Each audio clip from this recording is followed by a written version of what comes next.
Will you help me welcome Galen Ross? Thank you very much, Stan. Pleasure to be with you. Let me just make a comment about your last statement. I'm convinced that they were not involved, but you know, you can poke a rattlesnake often enough and he's finally going to strike. I think the CIA may have poked the Taliban and bin Laden until he finally made a strike, and then they jumped on it and said, oh, now we got reason to do all these things we're fixing to do to these people. So that's my position on it. It's a pleasure to be with you smiling people tonight.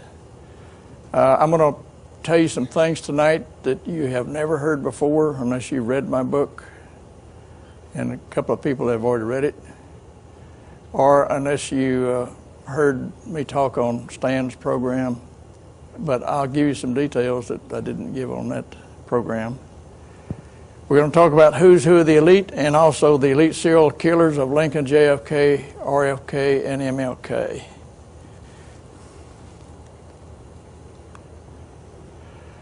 The first book is Who's Who of the Elite, members of the Bilderbergs, Council of Foreign Relations, Trilateral Commission, Skull and Bone Society.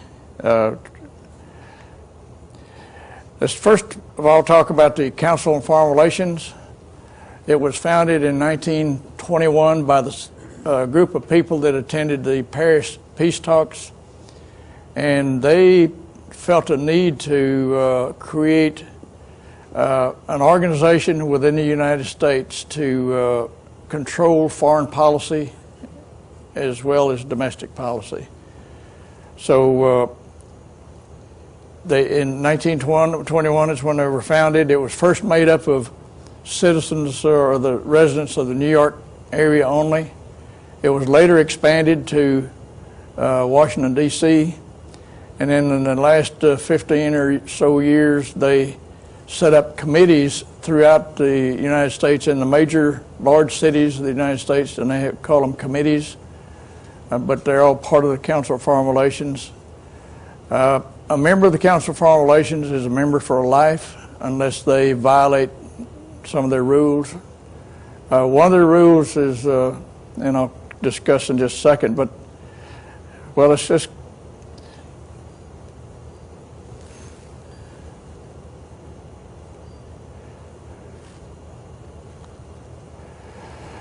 one of the bylaws says that if a member attributes any statement made in a Council on Foreign Relations meeting to any outsider, that they will be immediately taken before the inner council and will be expelled from the organization. It's really worse than that. They will very likely be fired from their job, whatever it is, because they control everything. They will be blackballed from the industry, and they will have to take up a whole new profession, because these people are serious. They're probably just as bad or worse than the mafia. Once you're in, you don't get out, and you don't tell about what goes on. The next group we'll talk about is the Bilderbergs, founded in 1954.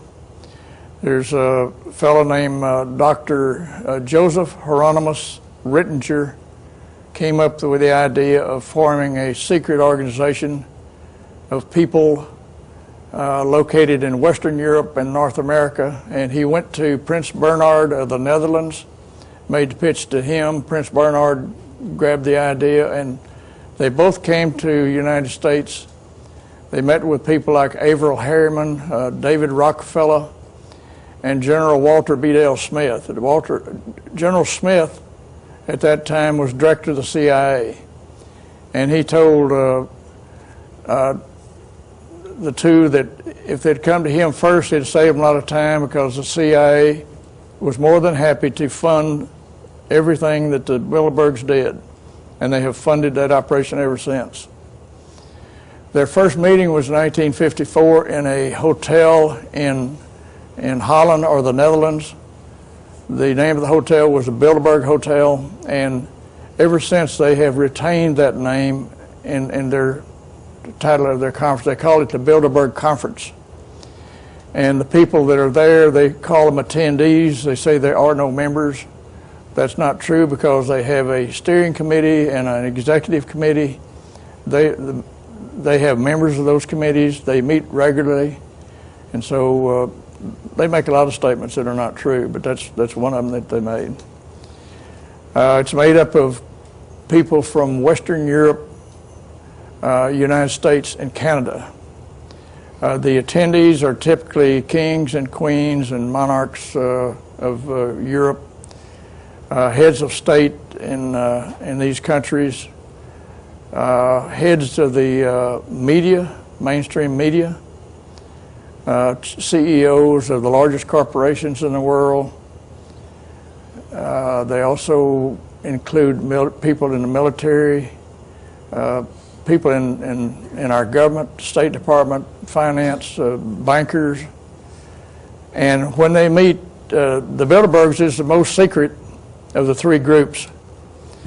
One example is when they met in Switzerland several years ago. They met there were 3 hotels on top of a mountain. And the only way to these hotels was a one-lane road up the mountain. And they stationed a security guard with a submachine gun about every 500 yards up that mountain on that road. 3 days before the attendees arrived, they sent special teams in to check all of the buildings for video or audio monitoring devices or bugs to make sure that they were not being listened to. All the guests in the hotel had to leave. They never booked guests during the times that the Bilderbergs are there.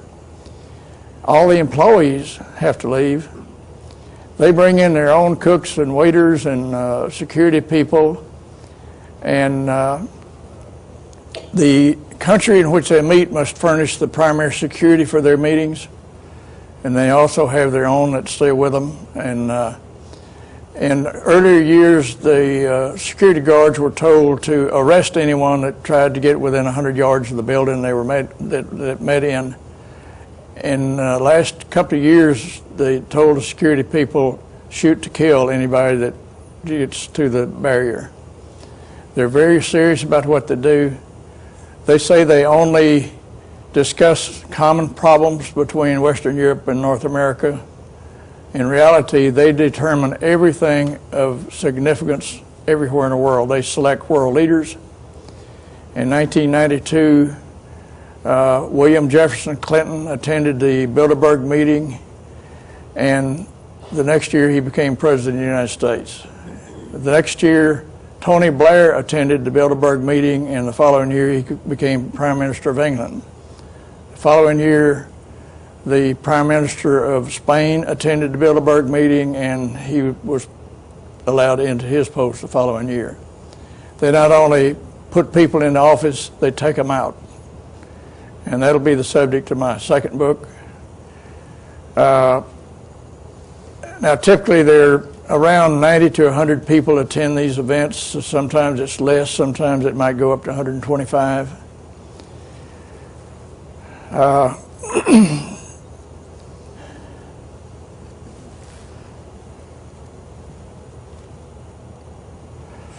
Next group I'll talk about is the Trilateral Commission. It was founded in 1973 by David Rockefeller. He asked Brzezinski to go to Japan and around the United States and Canada and Western Europe and select delegates to be a member of a new organization that David Rockefeller founded called the Trilateral Commission. The reason is it's made up of 3 general areas, Japan, North America, and Western Europe. These people meet typically once a year, rarely in the same place twice. The Bilderbergs never meet in the same place twice. Every time they've met in the United States, they met on property owned by the Rockefellers.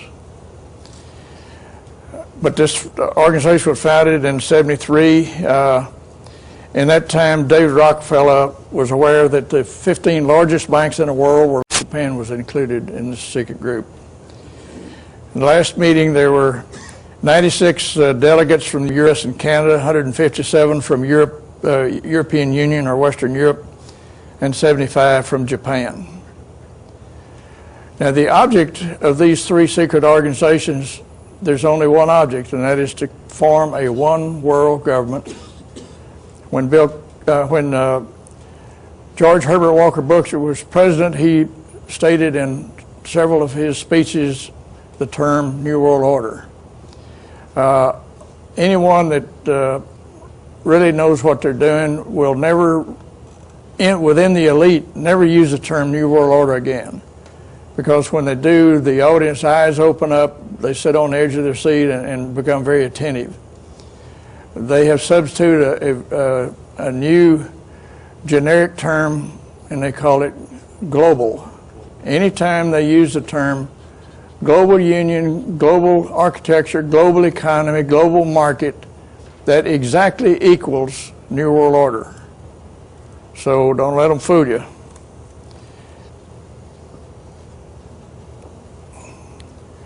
Now let's talk about some of the members of the elite. And in my book, I list all of the members from about 1992 to the year 2000 of all three secret organizations. In this book, I also list every member of the Bilderbergs from the day they were founded in 1954. So let's just take the current list, and let's start with just the key groups within our federal government. Executive Office of the President. William Jefferson Clinton was a member of the Bilderbergs, Council of Foreign Relations, and Trilateral Commission. His wife Hillary attended the Bilderberg meeting when they met in Georgia on an island north of Atlanta. Her name did not appear as on the official list of attendees, but there was a Patriot member there with a still camera with a photo lens, and he took a picture of Hillary getting out of a limousine as she entered the building where the Bilderberg meetings were held. Now, why do I say that they don't always list everybody as attendees? One of my major sources of information on the Bilderbergs is my partner in Germany.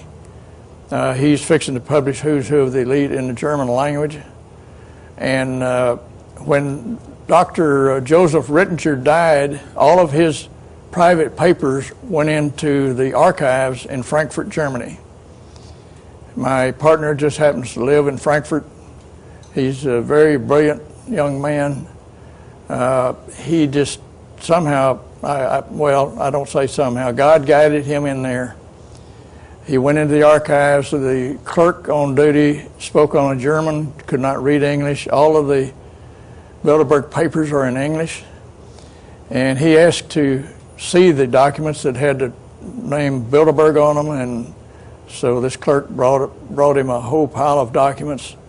He looked through them, and he could see he struck a gold mine, and so he asked the clerk, he's a German citizen, so he asked her in German if he could copy these documents, and that person said, I don't know why not, go ahead. And so he copied these documents and sent them to me. Now, Stan mentioned earlier that people that, like myself, when they need something, all of a sudden it just appears.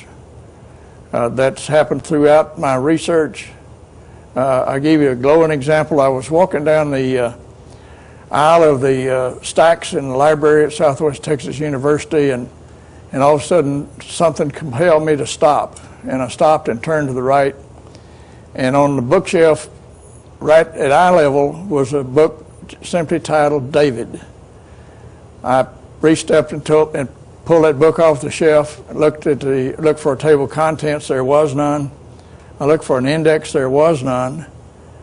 So I just opened up roughly in the center of the book, and on the left-hand page, about the center of the page, I saw the name David Rockefeller, and shortly after that the term Bilderberg. That was my first exposure to the Bilderbergs. Now, chance would not make me do that. People just don't do that. Often people will just send me information and they don't even know I need it or want it. but when it arrives, that's just about the time that I need it. And when it happens, I just say, thank you, you're on time. And, but I'm very grateful that I have been selected to do this. I'm purely a scribe. I'm just the Paul Revere of today, trying to get the word out. And often people say, if you talk about these secret organizations and people involved in all of this bad stuff, aren't you afraid they're going to kill you? And my answer is I never give it a second thought, and there is only one answer, and that is, yea, though I walk through the valley of the shadow of death, I fear no evil, for thou art with me, thy rod and thy staff, they comfort me. That is the only answer. I never look over my shoulder, and I never lose 1 minute's sleep. And they know I'm out here.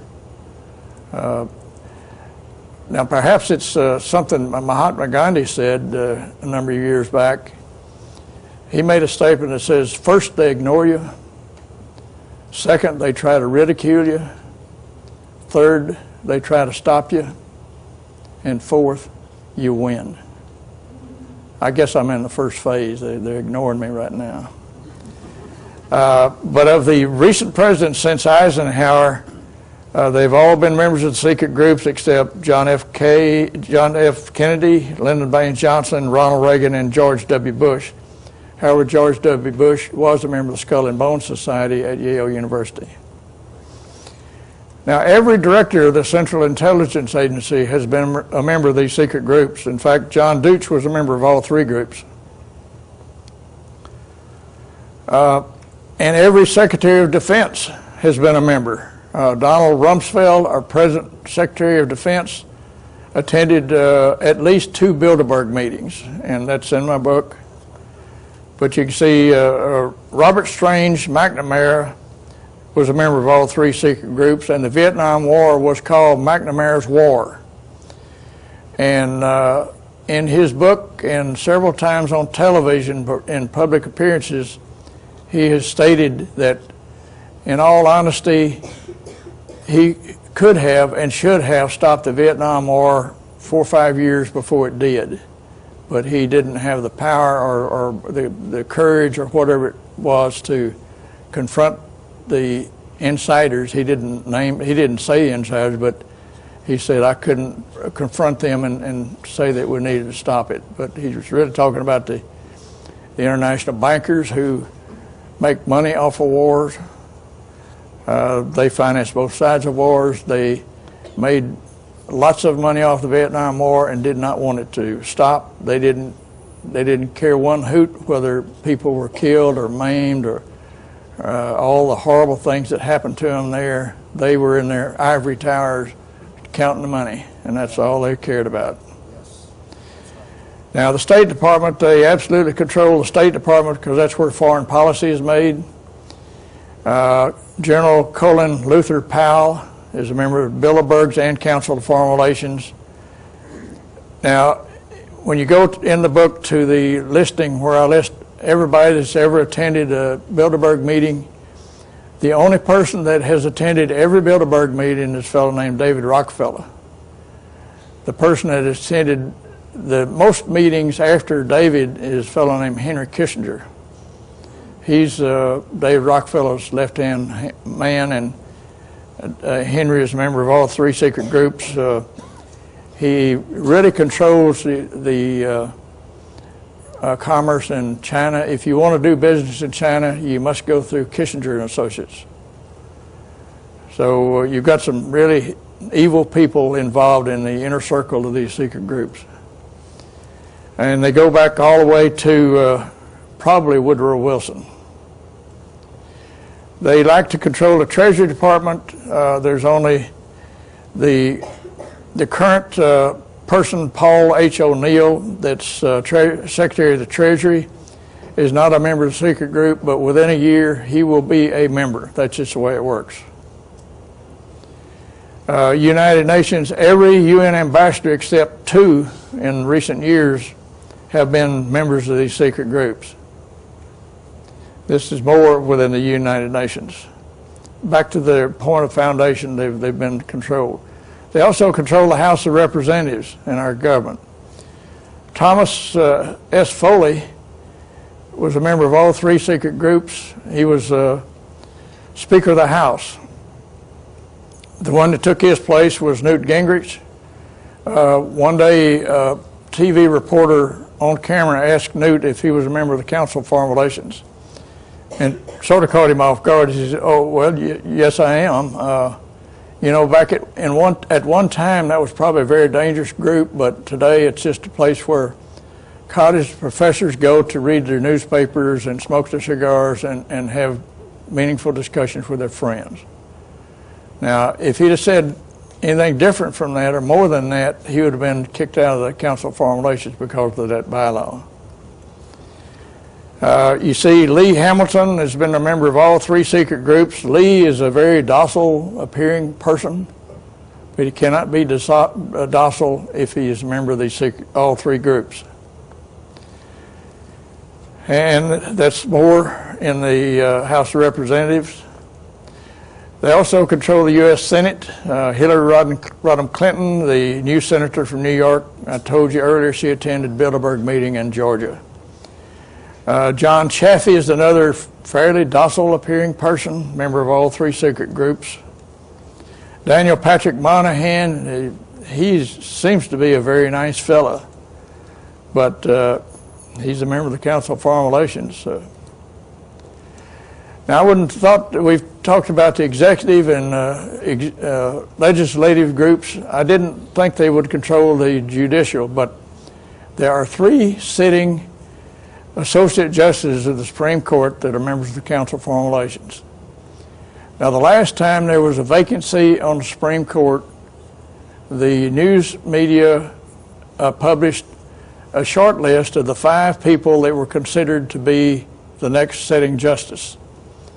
Every one of those 5 were members of the Council of Foreign Relations. There was no outsider at all included. Now, in President George W. Bush's term of office, because of age, at least 2 sitting justices will retire. That'll give him an opportunity to put 2 more people on the Supreme Court. And if you look at history, there's a 99.9% chance that the next 2 sitting justices will be members of the Council of Foreign Relations. That'll give them absolute control of the Supreme Court. Now, why would they want to control the Supreme Court? Now, let's say that if I were lucky enough to file a suit against an organization and the Bilderbergs or Council of Foreign Relations Trilateral Commission were involved, and it finally got up to the Supreme Court, guess which way they would lean? Do you have any doubt? Now, they could not do what they want to do unless they absolutely control the news media. I have pages and pages of people in newspapers and news magazines, but the people that are known by almost everyone are those on television, so let's just look at those. Primarily the anchors, David Brinkley is a member, Peter Jennings, Diane Sawyer. Now, Diane Sawyer is not only a member of the Council of Foreign Relations, but she's a member of their board of directors. Gary Cutley, Barbara Wawa Walters, George Will, Leslie Stahl and Ed Bradley of 60 Minutes, Marvin Cab, Dan Rather, Roland Evans, Jesse Louis Jackson, Bernard Cab, Frank Sesno, Carl T. Rowan, Tom Brokaw, John Chancellor, Elizabeth Drew, Irving R. Levine, and Jim Lair.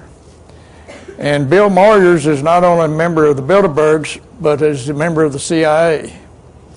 And when Lyndon Johnson was sworn into office on Air Force One, that plane was held on the ground for over an hour waiting for Bill Moyers to come get on that plane to fly back to Washington. They wouldn't do that for just the average reporter, I assure you. They also, for some reason, have a need to get involved in charities and racial groups and religion. And the late Joseph Cardinal Bernardine of Chicago was a member. Elaine Chao, president of United Way, is a member. Benjamin Hooks, Hooks, the executive director of the NAACP, John Jacobs, president CEO of the National Urban League. They also control the labor unions. Again, people just send me information, and I have a list of every member of the CIA in one particular year. I believe it was 1986. And on that list is a fellow named George Meany. George Meany was not a member of one of the three secret groups, but it was a member of the CIA. Was president of AFL-CIO from 1955 to 79. The fellow took his place. Lane Kirkland became president of AFL-CIO from 79 to 95. He's a member of the Council of Foreign Relations and Trilateral Commission. And his secretary-treasurer all during his term of office was Tom Donahue, who was also a member of the same groups. You have Leonard Woodcock, president of the United Auto Workers Union. Now, if you wonder why they're dumbing down our kids, the Albert Shanker is a member of the Trilateral Commission, president of the American Federation of Teachers Unions. Now, if you go to a clothing store and look at the labels of all the clothes on the rack, probably 90% of them are made in China. The rest of them are made in Central America or South America or Ceylon or some very low-income country. And you'd wonder why the unions allowed all these jobs to leave this country. Now, here's maybe the reason. Jay Mazur is president of the United Union of Needleworkers, Trade, Industrial, and Textile Employees. He's president, and also Jack Shankman is president of the Amalgamated Clothing and Textile Workers Union. Now, I would think that their job is to protect American jobs. Apparently, they didn't do a very good job. Now, what are they striving for? They want to create a global union. Now, they started with the 15 sovereign nations of Western Europe. In 1992, they amalgamated into a group called the European Economic Community. And in the year 2000, they changed that name to the European Union. And the only thing that needs to be complete is for Great Britain and one of the Scandinavian countries to adopt a single currency, and then they will all be the same. They no longer require visas or passports to go from one nation to the other within the European Union. There's one central bank located in Frankfurt, Germany. By the coincidence, that's where the first central bank that we patterned after was located. That's where the Rothschilds set up their first central bank. So is it strange that the central bank of the European Union would be located in Frankfurt? They have one governing body, the Parliament of the European Union, one set of laws. Last year they started their own military force. When it's up to strength, then there'll no longer be a need for NATO. Now, the European Union is a pattern for the next areas that they will adopt, and the next one is called the American Union. Several years ago, they created what they call NAFTA, made up of Canada, United States, and Mexico. That will be expanded. The first nation to be included very likely will be Chile, and followed shortly thereafter by the other nations, Venezuela, Brazil, and others. Several years ago, David Rocca founded an agency called Council of the Americas, made up of members of every nation of North, Central, and South America and the Caribbean islands. By the year 2005, they will change the name then to the American Union. Now, I'm quoting things that not off the top of my head, but directly out of a document called Global Governance, published by the United Nations. And they'll tell you all this themselves, and it's in their timeline. Now, no dictator has ever been able to take over a nation without first outlawing private ownership of firearms. Yes. Now, I have told people from time to time that Australia has outlawed the private ownership of firearms, and when a lot of the people I tell it to say, oh, no, that cannot be true, you're lying, because Australia was populated by hardened criminals. That was a penal colony for the United Kingdom. And so the people there, their descendants from these hardened criminals would not allow their government to take their firearms. A couple of years ago, a fellow supposedly went berserk and killed 37 people with an AK-47. They quickly outlawed the private ownership of firearms, gave their citizens 2 years to turn in their guns, but they said they would buy the guns. And I spoke at the Nexus conference in Sydney, Australia last year, and the publisher of Nexus magazine is a friend of mine, and I asked him if how many people he thought turned in their weapons in Australia, and he said, oh, maybe a third, because we know that someday we may have to defend ourselves against our governments as well as yours. So the year 2005 is 3 years and just under 2 months away. They're going to have to really hook it up in order to make that schedule, but these are relentless people. They will jump on anything, like the New York and the Washington catastrophes, to tighten up our laws, to use the excuses to eventually register our firearms, then take our firearms, and then send us to prison if we don't turn them in, or if they find one on us and we don't have a permit. The next region is called the Asian Union. It's made up of 16 sovereign nations of the Pacific Rim. In 1994, an organization was founded called the Asian Pacific Economic Cooperation, made up of those nations.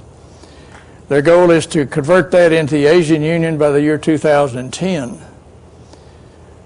Now, somewhere between 2010 and 2015, they'll move into the last union called the Soviet Union, and it's made up of 32 sovereign nations that was then formed into the Union of Soviet Socialist Republics, and it's scheduled to become the Soviet Union between 2010 and 2015, but this time not under communist control, but under direct control of the elite. Now let's get into the book, The Elite Serial Killers of Lincoln, JFK, RFK, and MLK. I start way back in the year 650 AD. There was a region between the Caspian Sea and the Black Sea and north of the Caucasus Mountains, part of southern Russia today, called the Khazar, area of Khazar, K-H-A-Z-A-R. Their leader was called Kagan or Kagan, K-H-A-G-A-N, and they were nomads, primarily from Mongolia, and made up of Huns and people from the steppes of Russia. They finally settled down, and the leaders of Russia at that time came to this Kagan, or sent him word, and said that we want you and your tribe to take up the Orthodox religion of Russia. Well, he thought, being he was the leader, that he would use his own initiative, and he called in the leaders of all the religions that practiced in that region and asked them to give him a pitch about the advantages of being in their religion. When he got through, he settled on Judaism. He told all of his tribal members that they were now to worship the Jewish religion, Judaism. All the men were circumcised, and from then on they practiced Judaism. Now, I bring this up because I was on a talk show in Toronto several months ago, and I was talking about the Rothschilds and their efforts to try to control the world. And it was a call-in show, and a fellow called and he said, why do you allow anti-Semite like your guest to be on your program? And my answer was, I have not said anything anti-Semitic.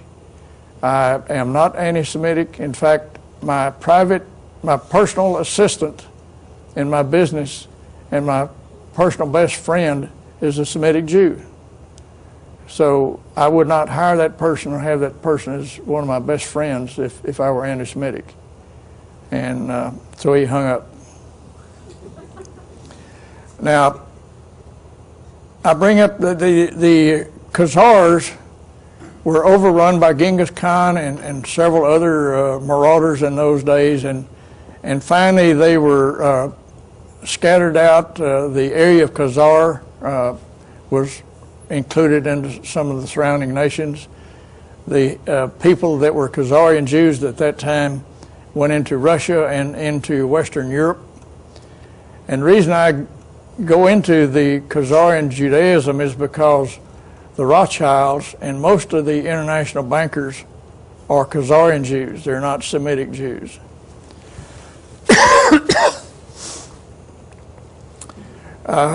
And the Khazarian Jews are not descendants of Shem. They are not members of the 12 tribes of Israel. They're simply a group of people that in 640 decided to become Jews. That's all they are. And I'm not saying there's anything wrong with the Khazarian Judaism or Semitic Judaism or any other religion. I'm just giving some facts that might be interesting to you.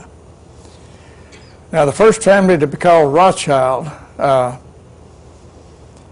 in 1744, there was a fella that had a goldsmith shop in a building. There was a 3-story building. He and his family lived on the 2nd and 3rd floor, and his place of business was on the 1st floor. It was a goldsmith shop. His name was Bauer, and his eldest son was Meyer Amschel Bauer. When he was about 15 or 16 years of age, he went to work in the Oppenheimer Bank and quickly learned the art of money. And he stayed with them a couple of years and then finally went back to Frankfurt and joined his father in his business, only he took up his products were rare coins and collectibles. And so when a member of the royal family would come in to buy a rare coin, for example, he'd say, well, being you're a member of the royal family, I'll give you a 10-15% discount. Now, send your friends in. And after a while, he'd say, if you'll introduce me to your finance minister on the king's staff, then I'll give you another bonus. And then when he got in contact with the finance minister, he said, if every time the king needs money, if you'll borrow it from me, I'll give you a kickback. And also from about 1760 on, well, let me step back. In those days, almost everyone was illiterate. And so if you wanted to go up to a place of business, you went to a symbol over the door, beside the door. There might be a fish or a deer's head or a sword or a sailing ship or something like that.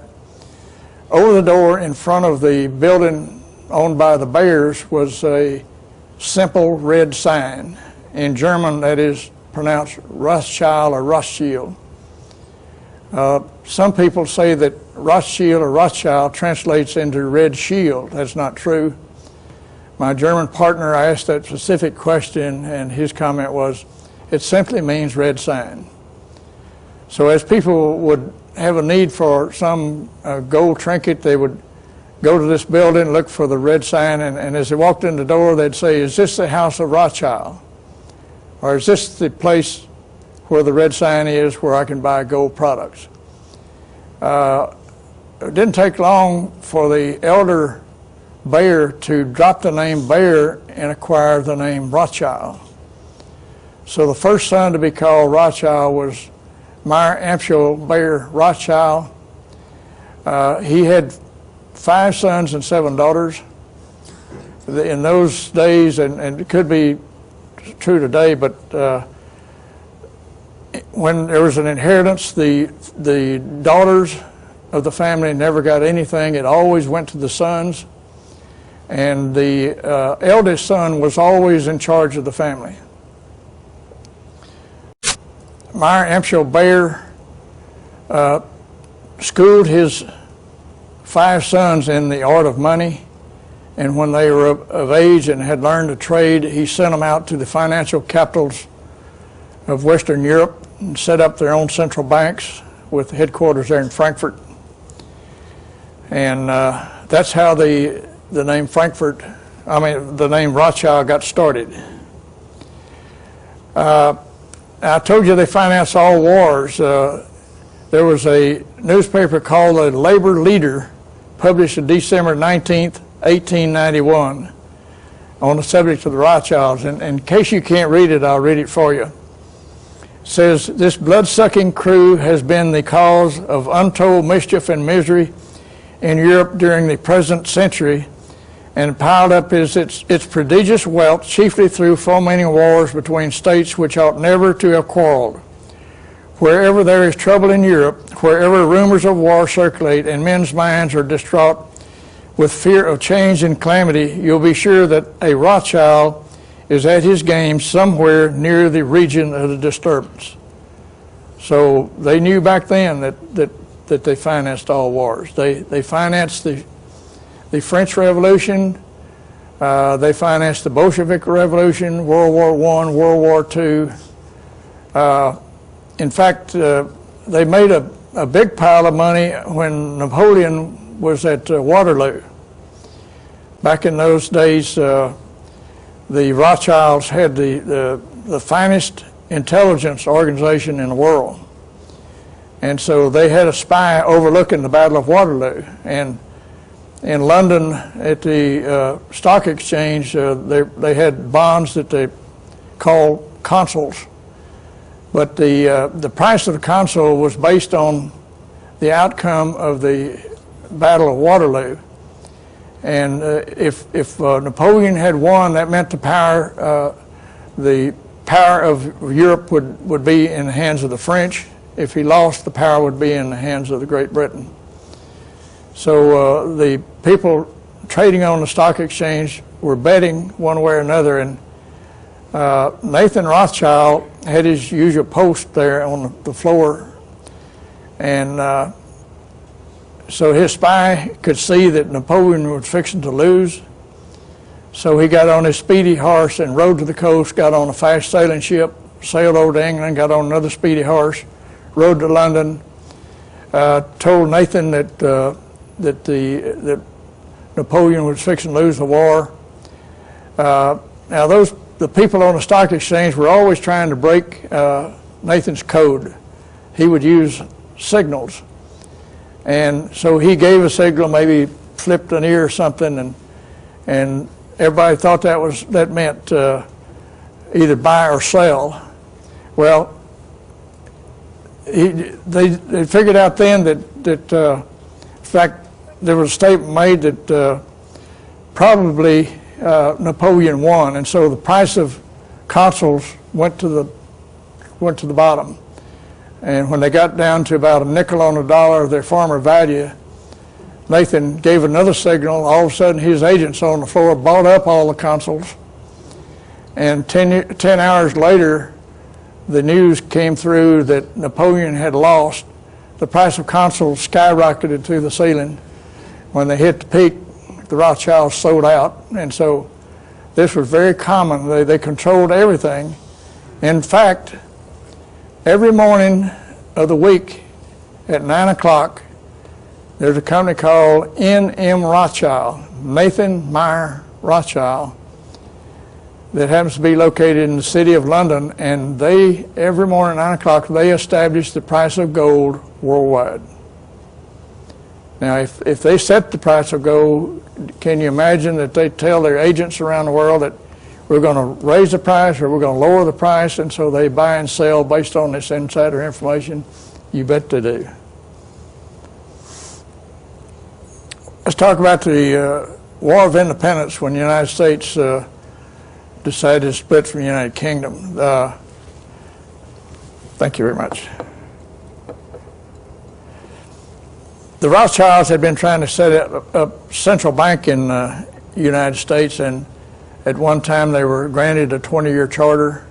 When that expired, they failed to renew that charter, and but they were having troubles setting up their central bank, and so the Rothschilds formed a group. They were great at forming secret groups. In this case, they formed a group called the Knights of the Golden Circle. The Knights of the Golden Circle quickly spread all across the United States, and in fact, all the members of the Confederate government were members of the Knights of the Golden Circle.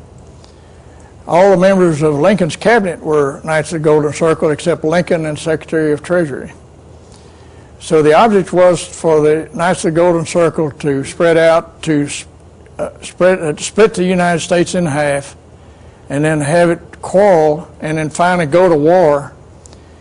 And when the North and South had killed off as many soldiers as they could, or ran out of ammunition, or all their guns were used up, and both the North and South were heavily in debt, the Rothschilds had convinced the British government to put an army in Canada and another one in Mexico, and convinced the French and Spanish governments to put armies in Mexico. And when the United States was at its weakest point and heaviest in debt, these armies would then come in and take over the United States and bring it back under the control of the Crown. Well, Lincoln saw this coming. He contacted the Tsar of Russia and asked for his help. The Tsar of Russia quickly agreed. He sent part of his navy to anchor off the shore of New York City, part to anchor off the Gulf of Mexico, and the other to anchor off of the coast of California. And he notified the British, the French, and the Spanish if their troops crossed the borders into the United States, that Russia was going to take the side of the North and do battle with all those nations. Well, this kept them out, and Lincoln needed money to finance the war. And in those days, his only source was Nathan Rothschild in London, who was charging 24 to 36% interest on the money. And so he went to the Secretary of Treasury and told the Secretary of Treasury to print about $4.4 million worth of paper money. They called them greenbacks because the backs were green.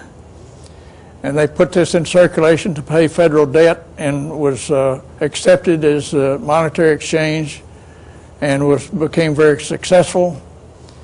And the Rothschilds saw this happening, and they could not allow any nation, particularly a fledgling nation like the United States, to establish their own money and credit.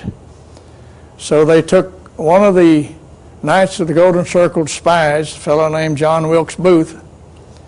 He was first assigned to kidnap Lincoln. That failed, so he then decided to kill Lincoln. And so I'll get to that when I get to Lincoln.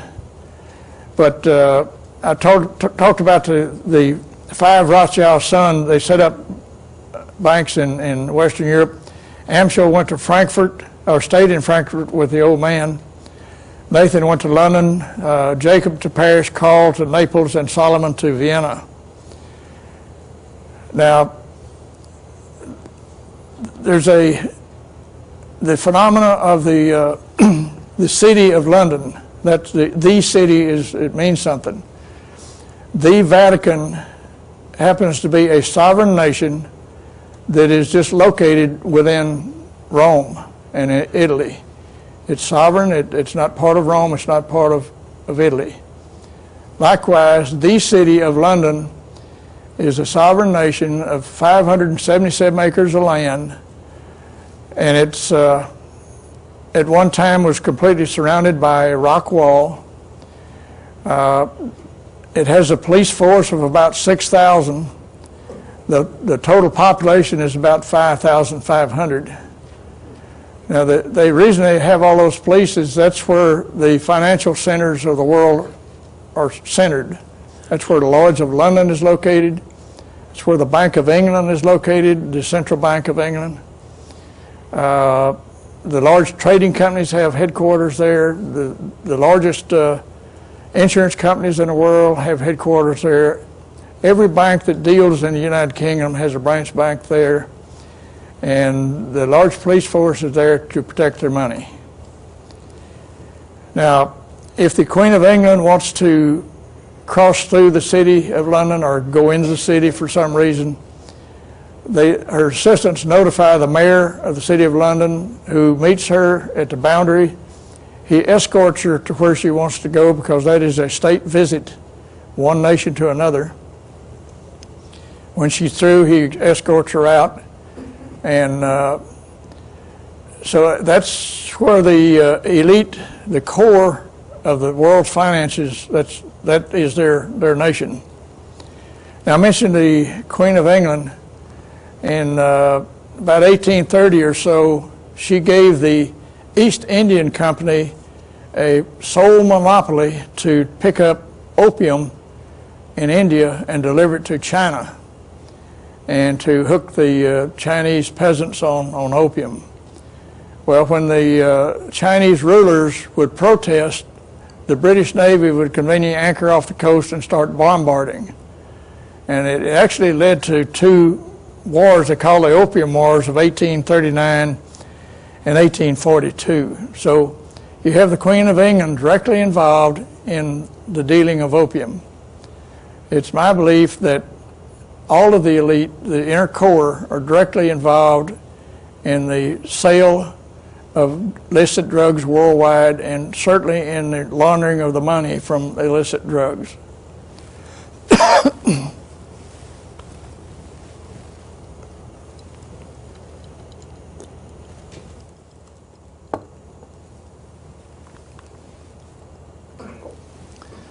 Now let's get into Abraham Lincoln.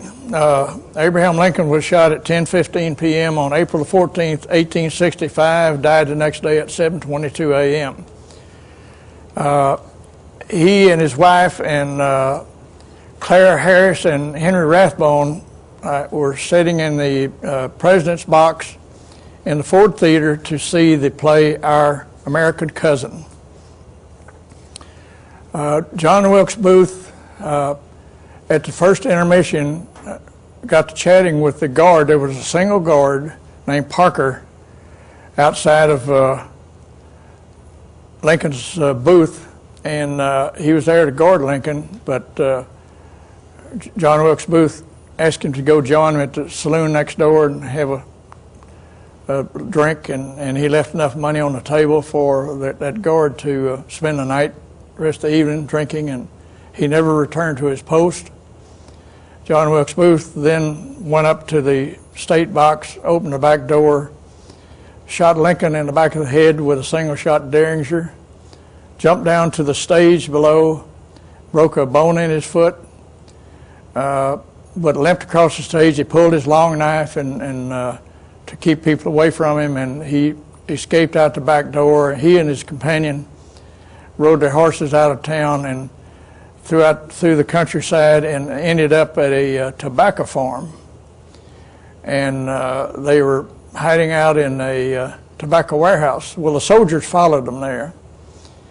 And so the soldiers were in front of the barn, and they said, if you don't come out, we're going to shoot you and we're going to burn the barn down.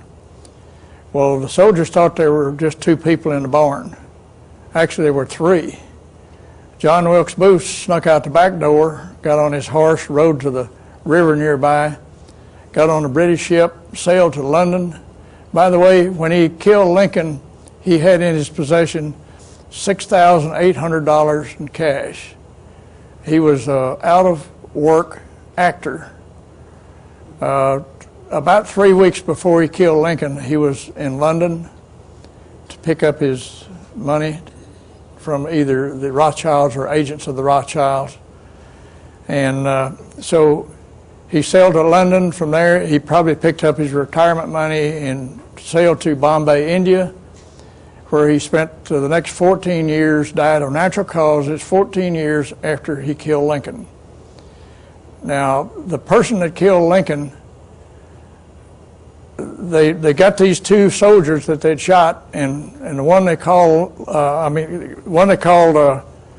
John Wilkes Booth had red hair. Booth had raven black hair. And there's a lady named Izola Forrester that wrote a book. She happened to be John Wilkes Booth's granddaughter. She had a desperate need to know the truth about her grandfather. So she did heavy research for a number of years and wrote a book, a 500-page book on the subject. And I have a copy of that book, and that's where my Lincoln information comes from. And I'm convinced that that's real fact. She found a number of witnesses that said the person killed and went into John Wilkes Booth's grave had red hair. And many other witnesses, and of course she knew that her grandfather had black hair. And that'd be a simple thing if they exhume that body and do a DNA test, and I'm sure Izola Forrester has living relatives. They could prove that real quick if anyone cared. No one cares. That's right. Now, why did they kill Lincoln? Because the main reason, he created the greenbacks. And if that would have been successful, all the other nations of the world would have thought that was great, so they'd print their own money and put the Rothschilds out of business. And so they couldn't stand that, so they had Lincoln killed. Now, Secretary Chase printed about $450 million worth of greenbacks, and I'll talk about that again when I get to JFK. Before we get into JFK, let's talk about CIA and mind control. Right after World War II, both the Russians and the U.S. government were very interested in acquiring the German scientists, particularly the rocket scientists and aerospace engineers. They also were very interested in picking up the German doctors that were heavily involved in mind control experimentation. And so there's a fellow named John J. McCloy that at that time was High Governor of Germany. And so for these 760 of these Nazi scientists finally came into the United States, but they had to first submit resumes along with a request for a visa. All the first requests with their real history on it were rejected. So John J. McCloy and his staff took all these resumes, they whitewashed them, resubmitted them, and everybody was approved to be an immigrant. This was on Operation Paperclip by the CIA. Now, the CIA used hypnosis. They used all sorts of mind-controlled drugs like Rohypnol and scopolamine and LSD. They used stun guns, cattle prods, sleep, food, and light deprivation. They would then take a person and tape their eyelids open and expose them to high-intensity light. They would expose them to high-intensity sound. And all of these traumatic events were designed to make the person into a robot. And this really went on. In fact, there were Senate hearings in 1977 about these experiments, and the then director of the CIA was present at those hearings, and they asked him, they said, we would like all the documentation on the mind control experiments, and the director said, I'm sorry, all the records were destroyed in 1975. Well, nobody was fired over it, nothing happened about it. Now, I was curious about getting records from the CIA, and a friend of mine told me, again, just as I needed something, a friend said, all you got to do is send a $35 check and a letter of request to Freedom of Information to the CIA, and they'll send you 3 CDs in a set. So I wrote the letter, sent the check, received the 3 CDs, and started going through the documents and found over 20,000 documents directly related to the mind-controlled experimentation. One of those documents had to do with taking a person and through all of the trauma, they wanted to see if they could take a foreigner and make that person into a robot and have them kill a world leader. Now, down at the bottom of this document, and this document is in my book, in handwriting, and I'll have to paraphrase it, it says something like, "This looks very interesting, we may need this later," and then initials right under it. In 1962, there was a movie made called The Manchurian Candidate. The theme of that movie was that an American soldier would be captured by the North Koreans, brainwashed, and under hypnosis told that they could go back to the United States, and at some point in time they would receive a phone call. During this phone call, the person on the other end of the line would give them a trigger. A trigger would be some word like a rose or something like that. When that trigger was said, that person would immediately go into a hypnotic trance, would go get his weapon and go kill the President of the United States. That was the theme of the movie.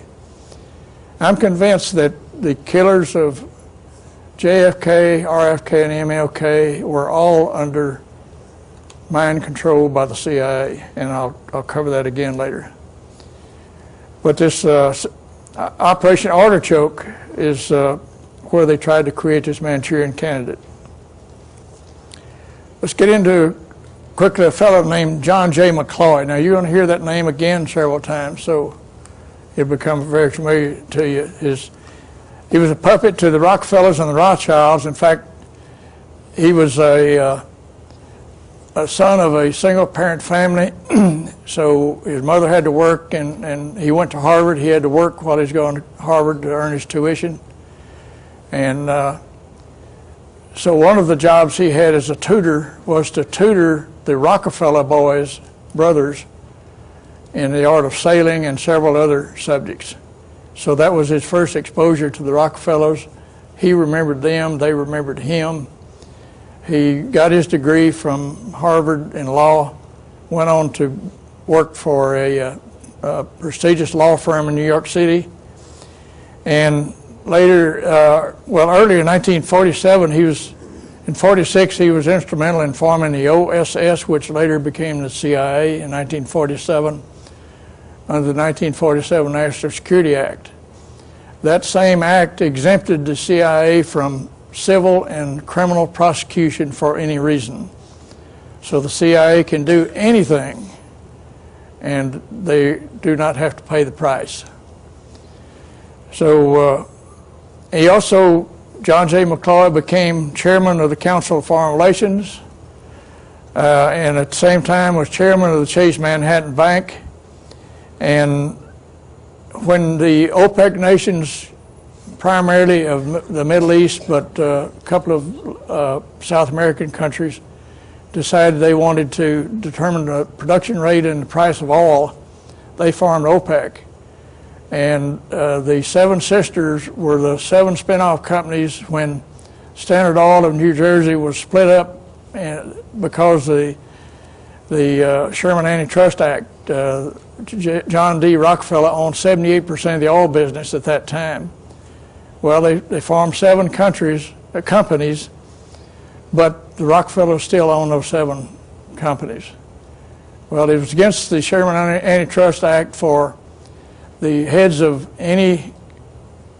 several companies to get together to either determine price or production or anything else on one particular product or service. So they called on John J. McCloy to represent them at the OPEC nations.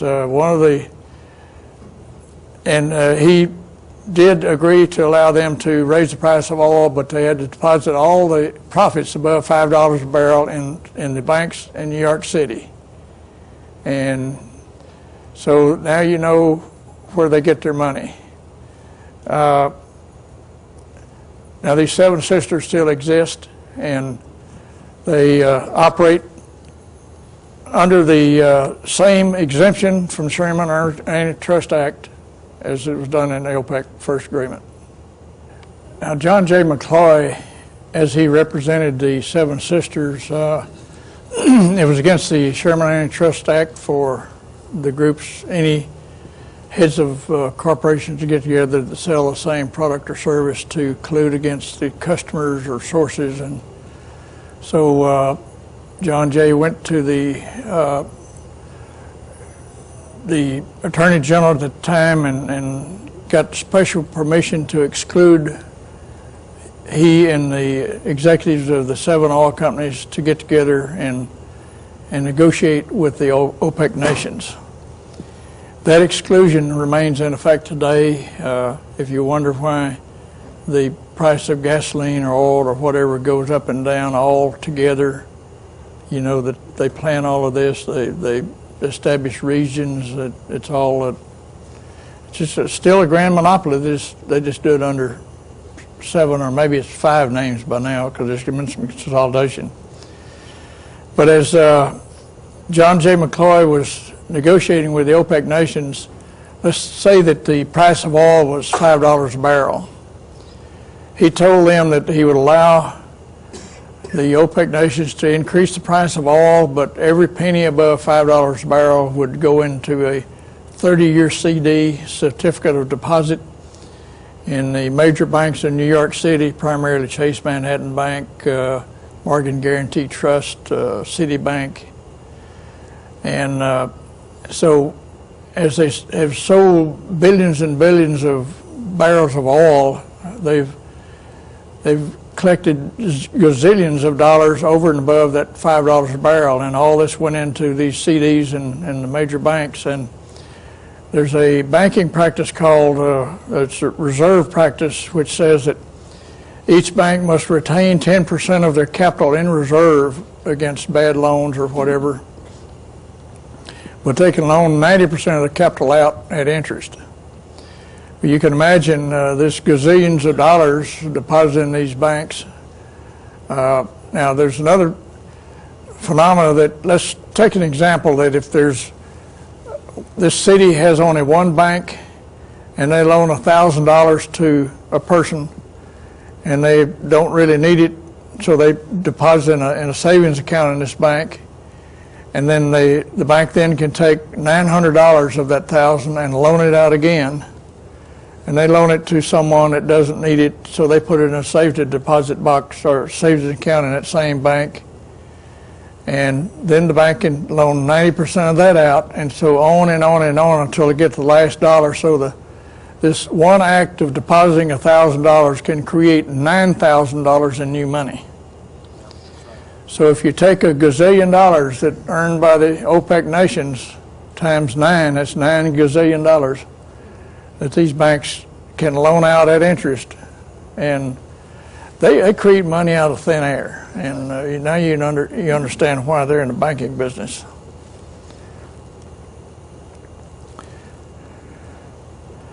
Now let's get into Lyndon Baines Johnson, the news media, Texas, Dallas, and the Johnson private lawyer. Lyndon Baines Johnson was directly responsible for murdering over 12 people in the state of Texas. And I've got 12 listed here, and I'll cover some of them, not all of them. But he would go to Cliff Carter and tell Carter who he wanted killed, and Mac Wallace was his #1 shooter. And Mac Wallace would just go down and kill him or poison him or whatever it took to do it. But let's talk about the first person, a fellow named Henry Marshall. Henry Marshall worked for the Agriculture Department, and he got a wind of a kickback scheme and a scam that Billy Saul Estes had worked up, where he was involved in cotton allotments. And so Henry Marshall also found out that Billy Saul Estes was kicking back to Lyndon Johnson and was fixing to blow the whistle. So Lyndon simply told Cliff Carter to send Mac to Texas. So Mac Wallace came down to Texas, followed Henry Marshall out on his farm. Now the official story is that Henry Marshall stopped his truck got out and put a hose in the exhaust pipe, put it in the cab and roll the window up, and got in there and breathed the exhaust fumes for a while, and that wasn't doing the job, so he whacked himself on the head, and so he got out and said Shazam, and the hose disappeared, and he took a .22 bolt-action rifle off the gun rack in the cab and held it out his arm length and shot himself 5 times in the side with a bolt-action rifle. And the coroner verdict was he died of suicide. And it took the Marshall family a year to ever have that investigated, and they had a hearing. By then, Lyndon Johnson was dead, Cliff Carter was dead, Mac Wallace was dead. They, in the hearing, Billy Saul Estes appeared and under immunity stated that Johnson had Carter call Mac Wallace, and Mac Wallace is the one that did the shooting. And so they changed the cause of death on the death certificate from suicide to homicide, but the killers were dead, and so nothing was done of it. The next person on the list is John Douglas Kinzer. Doug Kinzer was pro at a pitch and putt golf course in Austin at one of the parks. Well, Mac Wallace's wife had left him and gone to Austin and to live with her mother. And Doug Kinzer was sleeping with Mac Wallace's wife. He was also sleeping with a lady named Josepha Johnson, who was Lyndon Johnson's sister. Well, Doug Kinzer was trying to get some special favors out of Johnson through his sister, and didn't take much to make Johnson mad, so he sent Mac Wallace down there to take care of the case. And he walked into the pro shop, Mac Wallace did, pulled out his semi-automatic pistol, shot Doug Kinzer 5 times, stuck the pistol in his pocket, walked out and got in his Pontiac and drove away. And there were 5 witnesses there in the pro shop, and they wrote down his license number, and the police caught Mac Wallace out on Highway 290 and brought him back in and put him under arrest. He immediately got on the phone and got a hold of Johnson. Johnson called John Coffer, his private attorney. Coffer showed up. They had a very quick trial. Mac Wallace was found guilty of murder in first degree. The judge gave the verdict, the sentence as 6 months suspended sentence. Mac Wallace got in his car and drove away and went back to Washington, back to his job. Johnson controlled not only John Coffer, but the district attorney and the judge. It's just the way it worked. The next person on the list is a black lady named Dale Turner. There's a lady named Madeline Duncan Brown wrote a book titled Texas in the Morning. Madeline Brown was Lyndon Johnson's mistress for 21 years, gave birth to his only known son, and she wrote a book afterward about this affair called Texas in the Morning. And but Madeline had a son by her husband who she had divorced, and then the son by Johnson. And when Johnson was in Texas, they would always reserve a room in the hotel where Johnson was supposed to stay next door to Johnson's room for Dale Turner and the boys to stay at while Madeline was with Johnson. Well, in this one particular occasion, Madeline knocked on Lyndon's door, and he came to the door and grabbed her and hugged her and picked her up and was swinging around, and as he turned, he saw Dale Turner looking him right in the eye as she was trying to herd the boys into the room. And so Dale quickly slammed the door. Johnson took Madeline into the room, slammed the door, and says, "Kiss that woman goodbye."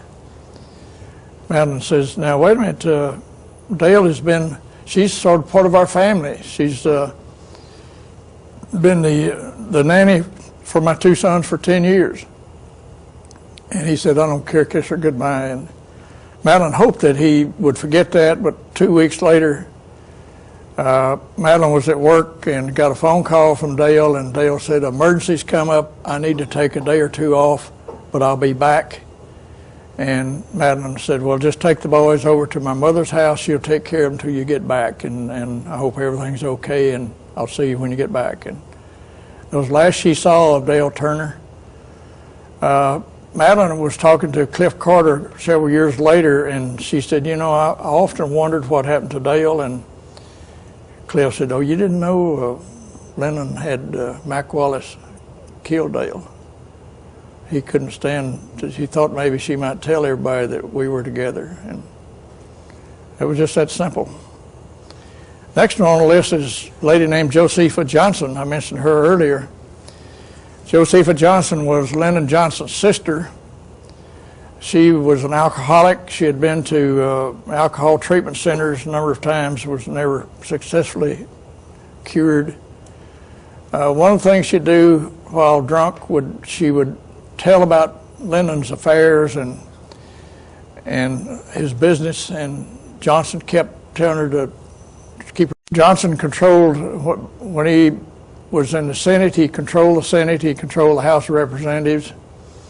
Very powerful person, and his theory was he would help someone do whatever they wanted to do as long as he got his cut, and it was normally 10%. And it was in cash, never in a check. And Madeline also said that during that time in Dallas, if you wanted someone beat up, it might cost you $5 or $10. If you wanted them killed, it might cost as high as $100. And nobody would investigate it, and they just ought to be killed. That's just where it was.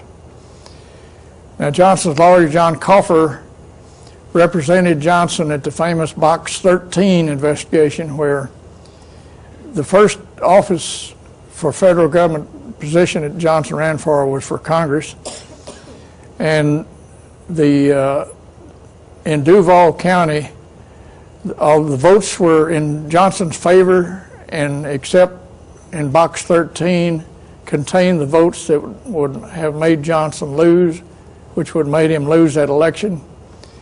And for some reason, that Box 13 disappeared, never to be found.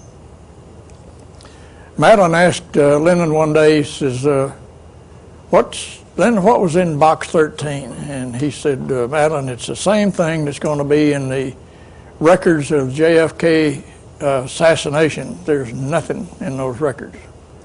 And the record's supposed to be released about year 2037 or something like that. But Coffer represented Johnson in the Box 13 scandal. He also represented Billy Saul Estes when Billy Saul had a bunch of fertilizer tanks. And he thought it would be neat to mortgage those tanks. In fact, he would take one tank and mortgage it with maybe 10 or 15 different banks. And got caught and went to trial. But he was kicking back to Johnson, and Coffer was there to make sure that Johnson's name did not come up and that Billy Saul went to prison without uttering the name Johnson. Billy did go to prison, but John Coffer represented him and made sure he pled guilty.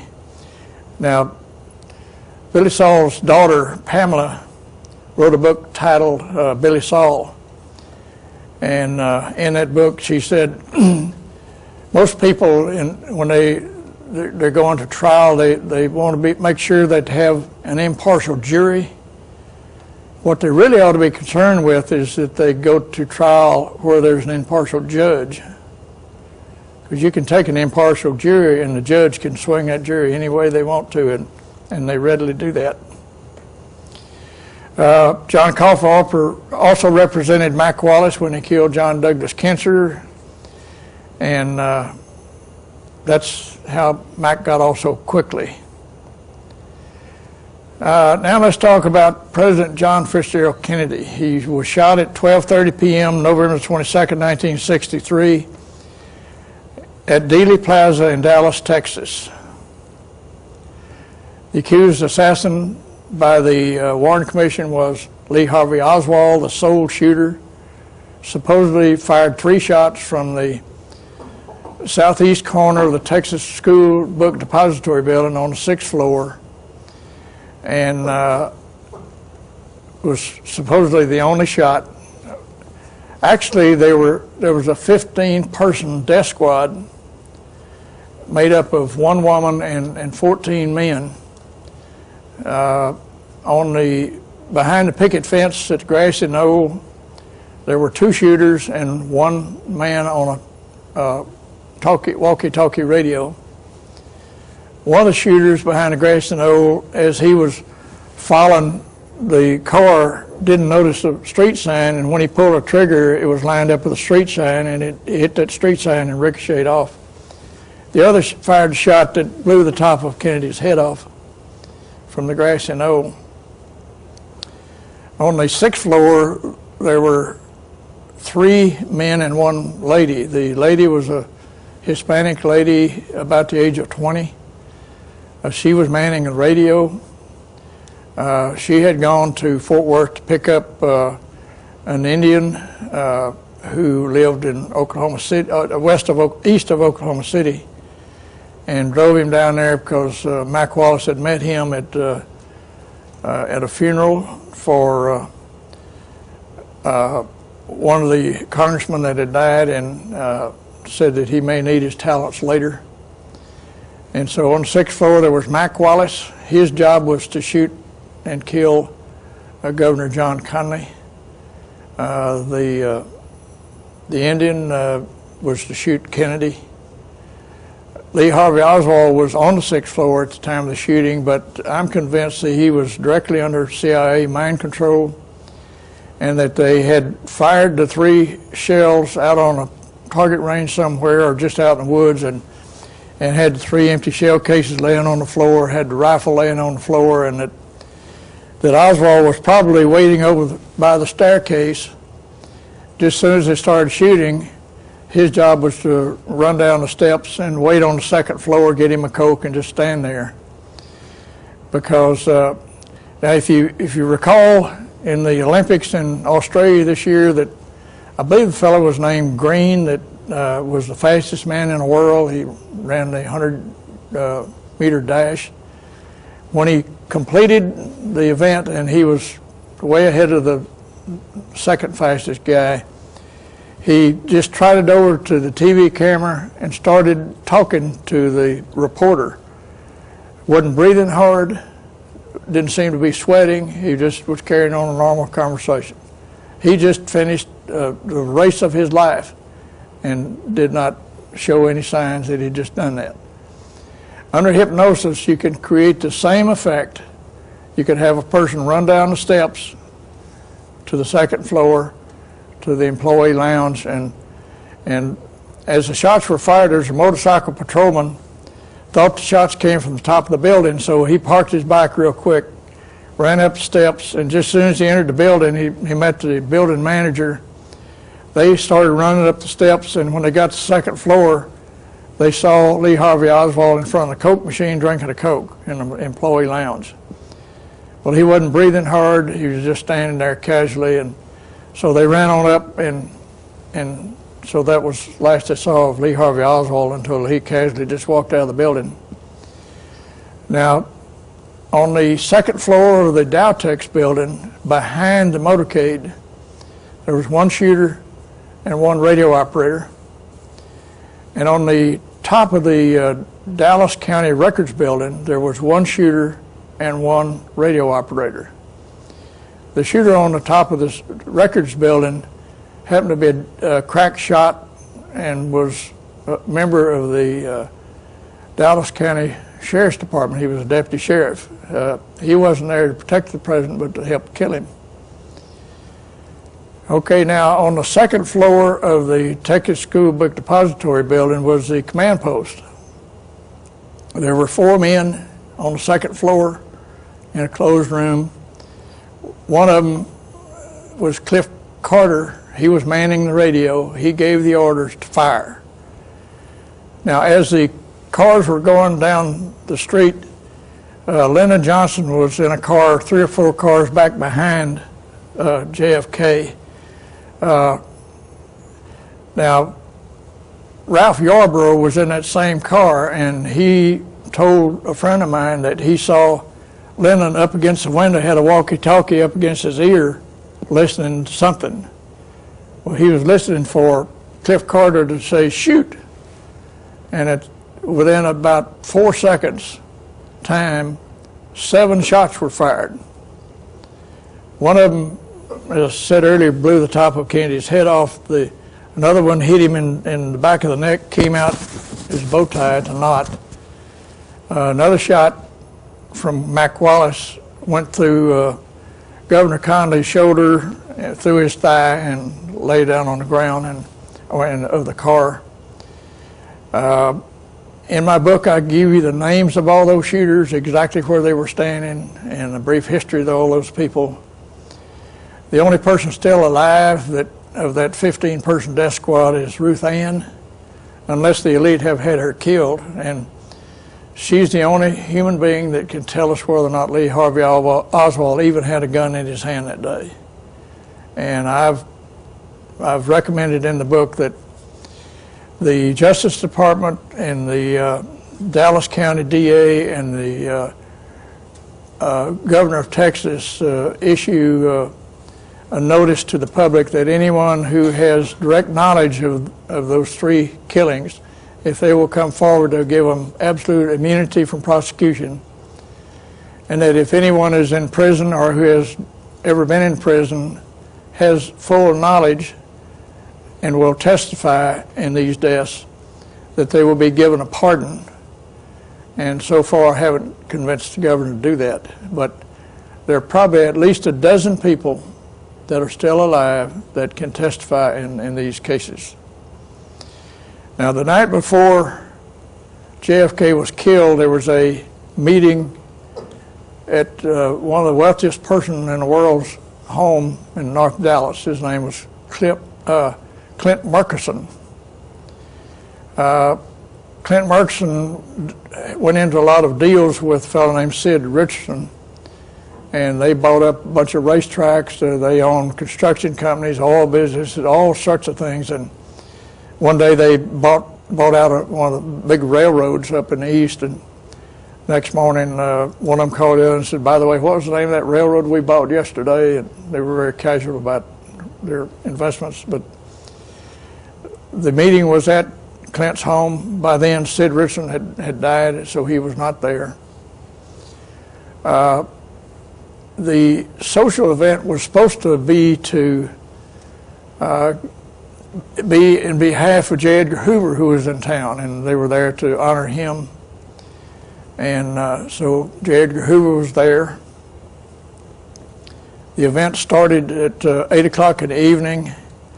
Madeline Brown was there, the author of Texas in the Morning, and since she's become a dear friend of mine.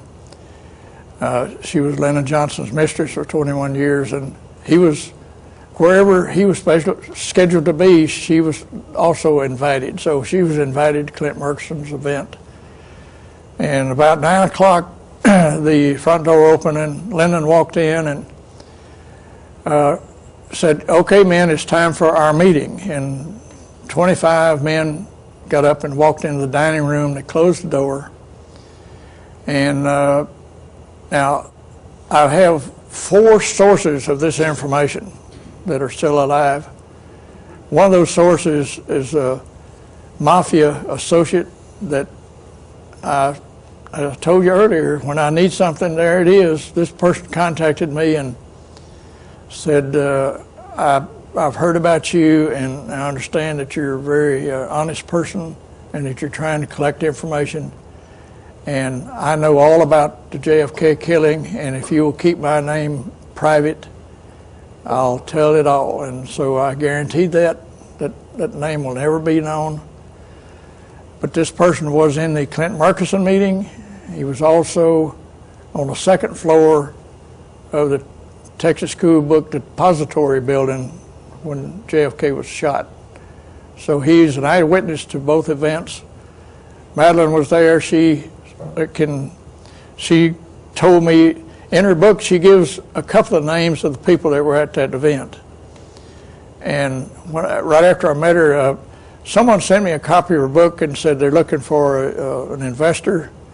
And I read it and I said I'd like to. I'm interested in it. So I became a distributor of that book, and I wanted to meet the author, so I went to Dallas and met her, and so we had several discussions on it, and we became close friends. And so as time went on, she finally one day she said, Galen, I've known you long enough now that I know I can trust you, so I'm going to tell it all. And so she told all about the Clint Murchison event, and I have it on video, and probably sometime next month I'll make that video available.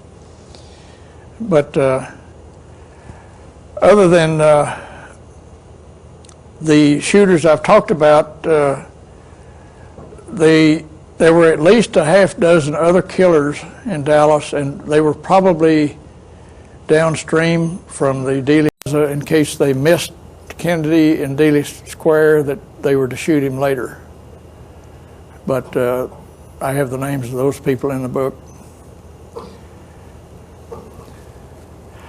Now, also, the day before Kennedy was killed, there was a meeting of Operation 40 at the Cabana Motel in Dallas.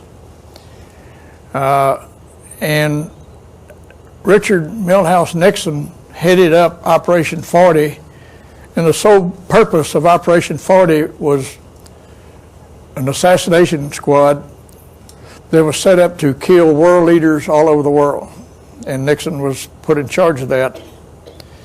Jack Ruby happened to be at that same meeting. Now, I have a signed affidavit from the driver that picked Nixon up at Love Field, drove him to the Cabana Hotel. After that meeting was over, drove him to Clint Murchison's house, and so I have that evidence. E. Howard Hunt was there, Maritza Lorenz. These other people were CIA operatives. They were there to make sure everything was going all right. Down in Mexico, there was an operation called ZR Rifle, and that was near Mexico City, near Oaxaca, 320 miles southwest of Mexico City, and that's where they had assassination squads in camp there. That they did their rifle practice there, and they were just hanging out, waiting to go on call to go out and kill somebody. Among those was a leader named Patrice Lumumba, and several others were killed by this death squad. Now, I'll tell you a few of the members of the 25 that went in a secret meeting. One of them was a fellow that was High Governor of Mexico, of Germany. He became chairman of the board of the Council of Foreign Relations, became chairman of the board of Chase Manhattan Bank, and his name was John J. McCloy. You can't get any more elite than that. The fellow that took John J. McCloy's place as chairman of the Council of Foreign Relations and chairman of the Chase Manhattan Bank was an unknown benign fellow called David Rockefeller. But you have the number one guy in the elite that answered directly to the Rothschilds and the Rockefellers was at this meeting, and the purpose of that meeting was to cover up the evidence and put out information about the death the next day. Now, I told you that Cliff Carter was running that meeting, and J. Edgar Hoover was in that meeting, and Cliff said, well, what about the evidence that comes up? And J. Edgar Hoover's comment was, all evidence in this case must come through the FBI. I got it wired. Don't worry about it. And another person that was in that private meeting was a fellow named Carlos Marcello. Carlos was head of the mafia in New Orleans, and over the mafia in several states in that region. And so you have the head of the elite in the same room, sitting around the same table as the head of the FBI and the head of the local mafia, plotting to cover up the killing of the president the next day. And Jack Ruby was also in this meeting. I won't name the others. You need to buy the book to get the rest of them. But also guests at that event, I list all of those. Madeline Duncan Brown was there. I don't know whether I've said it yet, but when Johnson came out of that meeting, he walked over to Madeline, and she thought he was going to say, "I'll meet you at the hotel when I leave here," but what he really said was, "After tomorrow, that blankety blank Kennedy will never embarrass me again. That's not a threat, that's a promise." He said the same statement to her the next day over the phone before Kennedy was killed. Now, from the Murchison meeting, Johnson didn't go to a hotel with Madeline. Instead, he went to an all-night joint in Fort Worth called The Cellar. And I'll talk about that in just a minute. Another person that was not included in the private meeting was Shirley Pauling. She was one of Jack Ruby's strippers. Another one was a lady named Val M. Dr. Brashear was one of the doctors in attendance of JFK at Parkland Hospital. Val M. later married Dr. Brashear. I have a copy of Val M.'s article that she wrote in the Dallas Morning News. She was social editor for Dallas Morning News. And in that article, she mentioned nothing about the Clint Murchison meeting or the social event or anything else. It was a very bland article. Gordon McClendon owned a number of radio stations, including one in Fort Worth and Dallas and several throughout Texas and neighboring states. Dick Canitzer and Don Newberry worked for Gordon McClendon in sales. Helen Thomas is the Helen Thomas that when there's a White House conference or a meeting, Helen Thomas is the representative from United Press International who always asks the first question. That is the Helen Thomas that was at the Clint Murchison meeting. She has never reported that in the United Press International. I live on a ranch west of Austin, and my ranch is for sale, and a real estate agent brought a fellow out one day to go through the ranch, and they were going through the house, and I was guiding him through, and as we went into the shipping office, he saw the books that I had on the bookshelf that I sell, and he said, "You have some very interesting books." And I said, "Well, some of them are kind of disturbing, but they're all fact." And he just said, "Well, I was there." And I said, "I'm sorry?" He said, "I was at the meeting." I said, "What meeting?" He said, "I was at the Clint Murchison meeting the night before JFK was killed." I quickly grabbed Lexdale Owens by the arm, and we went in the living room and sat down and had a long talk. And he told me the names of Philip Elliott, Ted W. Powers, and Dave Blair, who were also there representing the Associated Press. Neil Speltz and Cactus Pryor were either news commentators or reporters for KTBC Radio and later KTBC TV. Neil Speltz is still a news commentator for KI-TV in Austin. He's still alive. Cactus Pryor is retired, but he's still alive. Frank Cormier was Helen Thomas's boyfriend at the time. He's since passed away. But there are 8 people still alive that were present at Clint Murchison's social event. And if I can get the governor and the Dallas DA and the attorney and the Justice Department to give immunity, there's probably at least a dozen people ready to come forward to testify. Now let's talk about the Warren Commission. 57% of the Warren Commission were members of the elite. And strange, we got John J. McCloy.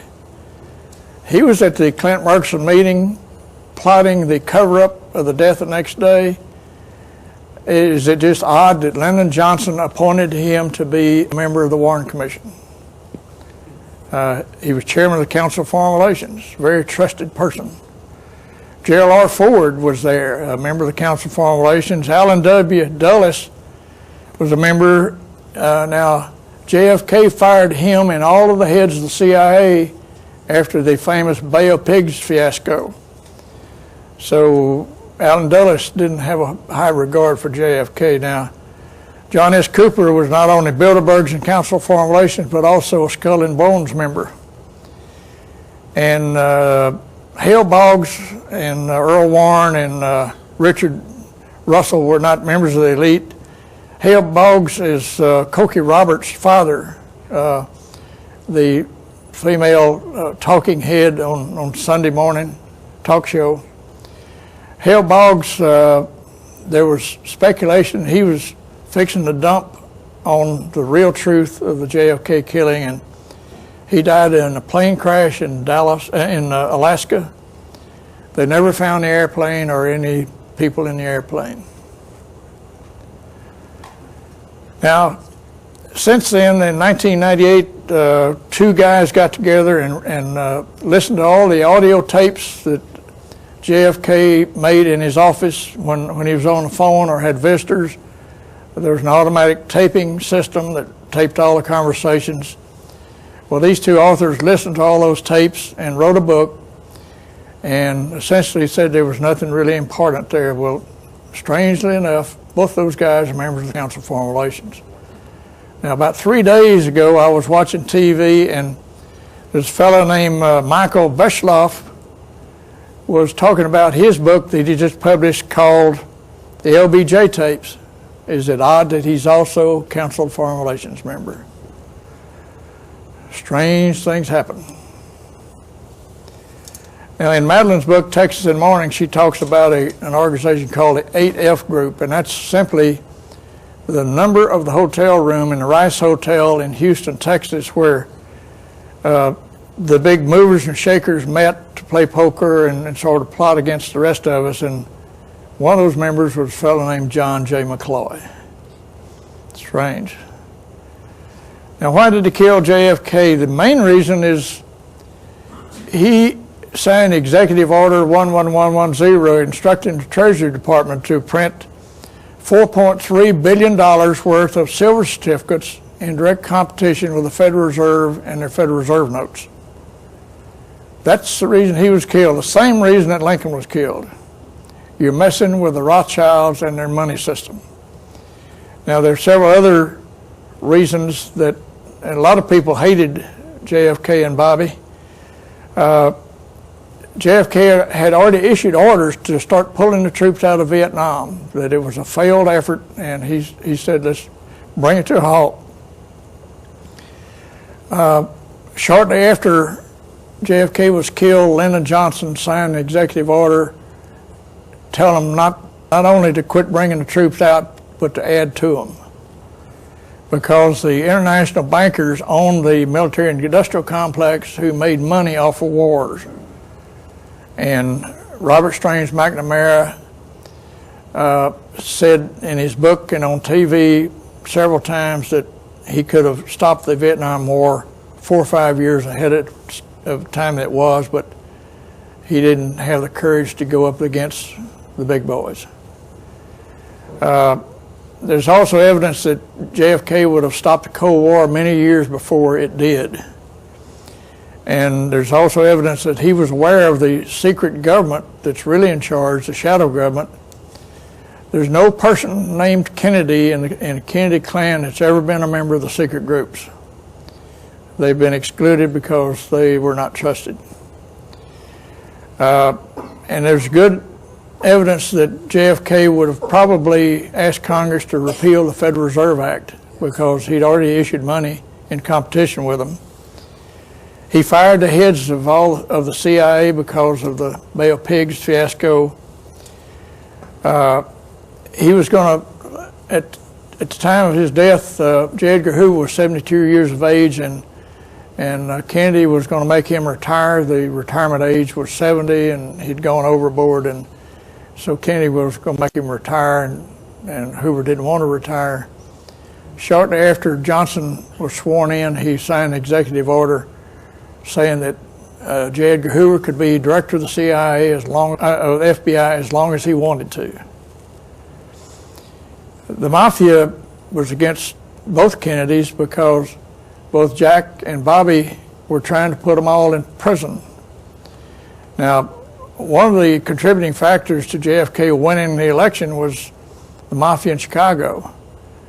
And Joe had promised that if the Mafia in Chicago helped get him elected, that they would have an easy ride. Well, he was promising out of Joe's mouth. He wasn't promising out of Jack and Bobby's mouth, and so they didn't go through with that. So they were after him. Johnson also found out that he was going to be left off the ticket in the next election, and he desperately wanted to be president. And there's strong evidence that JFK would probably have apologized to Castro for the famous Bay of Pigs fiasco. In terms of security, there was no police officers assigned to protect JFK except the motorcycle patrolmen that were escorting the limousine. The sheriff's department only had one man there, and he wasn't there to protect but to kill JFK. And I name him in the book.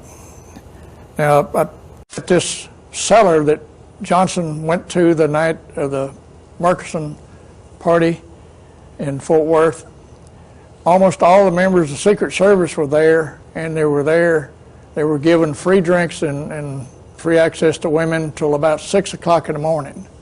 So they were not in any condition to protect their president the next day when they should have. Now let's talk about Senator Attorney General Robert Francis Kennedy was shot at 12:15 p.m. June 5th, 1968 in the pantry of the Ambassador Hotel in Los Angeles. Bobby had been there to speak at a rally, and when it was over, he was supposed to go to a fundraiser nearby, and so the quickest way to get to that fundraiser was go through the kitchen and the pantry, and the hotel maitre d', Carl Euchre, had him by the hand, was pulling him through the crowd. When they went through the pantry, there's about 50 people in the pantry, so they had really had to weave their way through. And as they got to the steam tables, Carl Euchre was standing about like this, and he felt someone trying to get past him on the right, and he thought someone was trying to shake Bobby's hand, but all of a sudden, here came a pistol. Sirhan had an 8-shot Ira Johnson 22 caliber revolver, and he started firing it.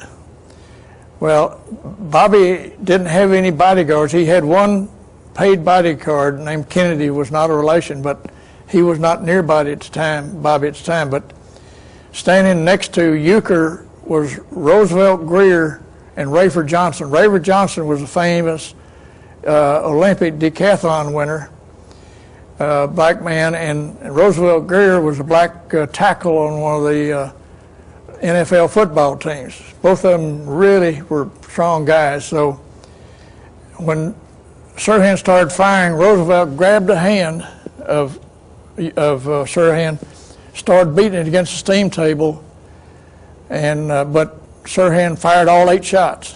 4 of them hit people in the crowd. The rest of the shots went into the woodwork or into the ceiling. None of them hit Bobby Kennedy. When Sirhan started firing, there was a fellow standing behind Bobby Kennedy named Thane Eugene Cesar. He was moonlighting with the Ace Security Service. During the daytime, he worked for an aerospace company there in Los Angeles. But both Sirhan and Thane Eugene Cesar were under CIA mind control. When Sirhan started firing, Cesar pulled his 9-shot 22 caliber revolver and started firing. One bullet went through the shoulder pad on Bobby's right shoulder, the jacket, didn't break the skin.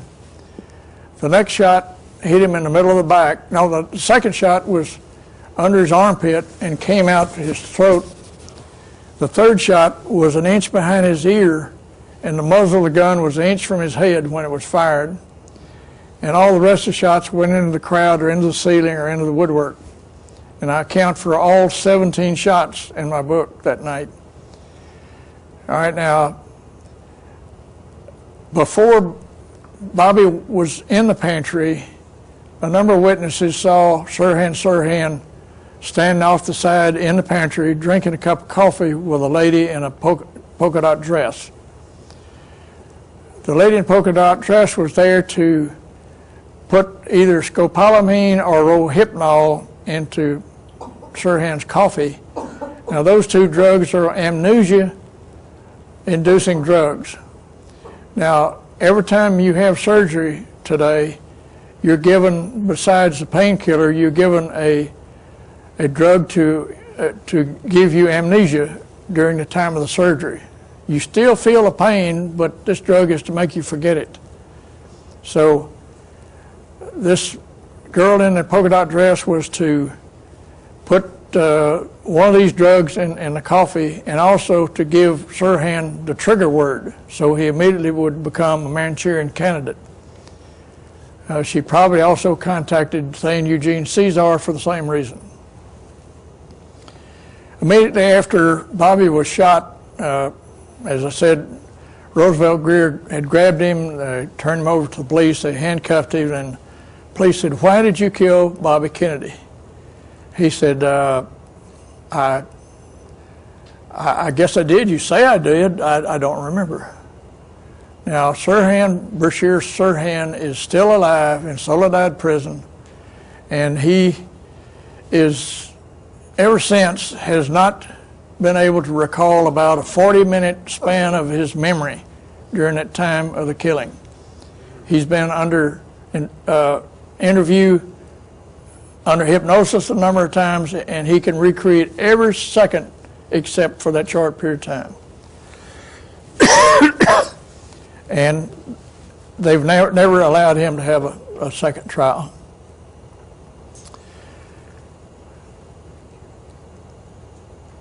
Now, why did they kill Bobby? Johnson hated both Bobby and Jack.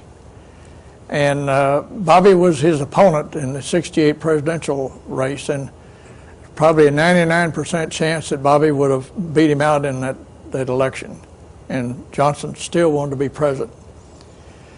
Bobby probably knew most of the facts about his brother's death, but he was powerless.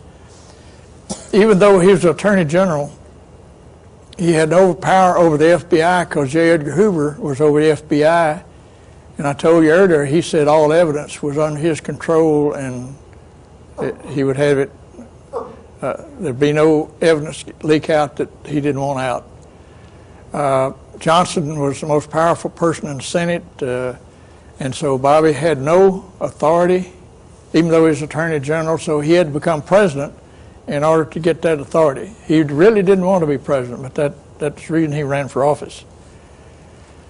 Now, Bobby was probably going to heavily investigate the CIA, and both Bobby and Jack were going to scatter the CIA to the winds and break it up. Now, this is sort of a humorous story about Carlos Marcello. Bobby had been trying to put Carlos in prison for a couple of years. They really argued it, almost hollered at one another in Senate hearings, and so Bobby wasn't able to get anything hard on him. So Carlos was born in Sicily, but his forged papers said that he was a citizen of Guatemala. So Bobby just said, well, I've got him out. They grabbed him, put him on an airplane, deported him to Guatemala. They got off the airplane, they loaded him in a truck, he and his attorney. They drove him about 30 miles off into the jungles, made him get out and left him there alone, and the truck left him. And you can imagine all the way back to civilization that Carlos Marcello didn't have any nice things to say about Bobby Kennedy. He was in his business suit and stomped through the mud and back into the jungles. Jimmy Hoffa also hated Bobby, and Bobby tried to put him in prison. And Hoffa had put out a contract on Bobby. It was never executed. But Hoffa said one time, you know, Bobby Kennedy every evening takes a swim in his swimming pool behind his house. And all you got to do is, there's a hill up behind that swimming pool.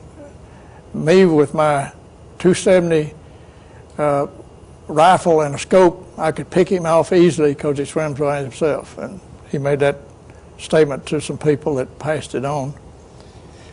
So a lot of people didn't like either one of the Kennedys.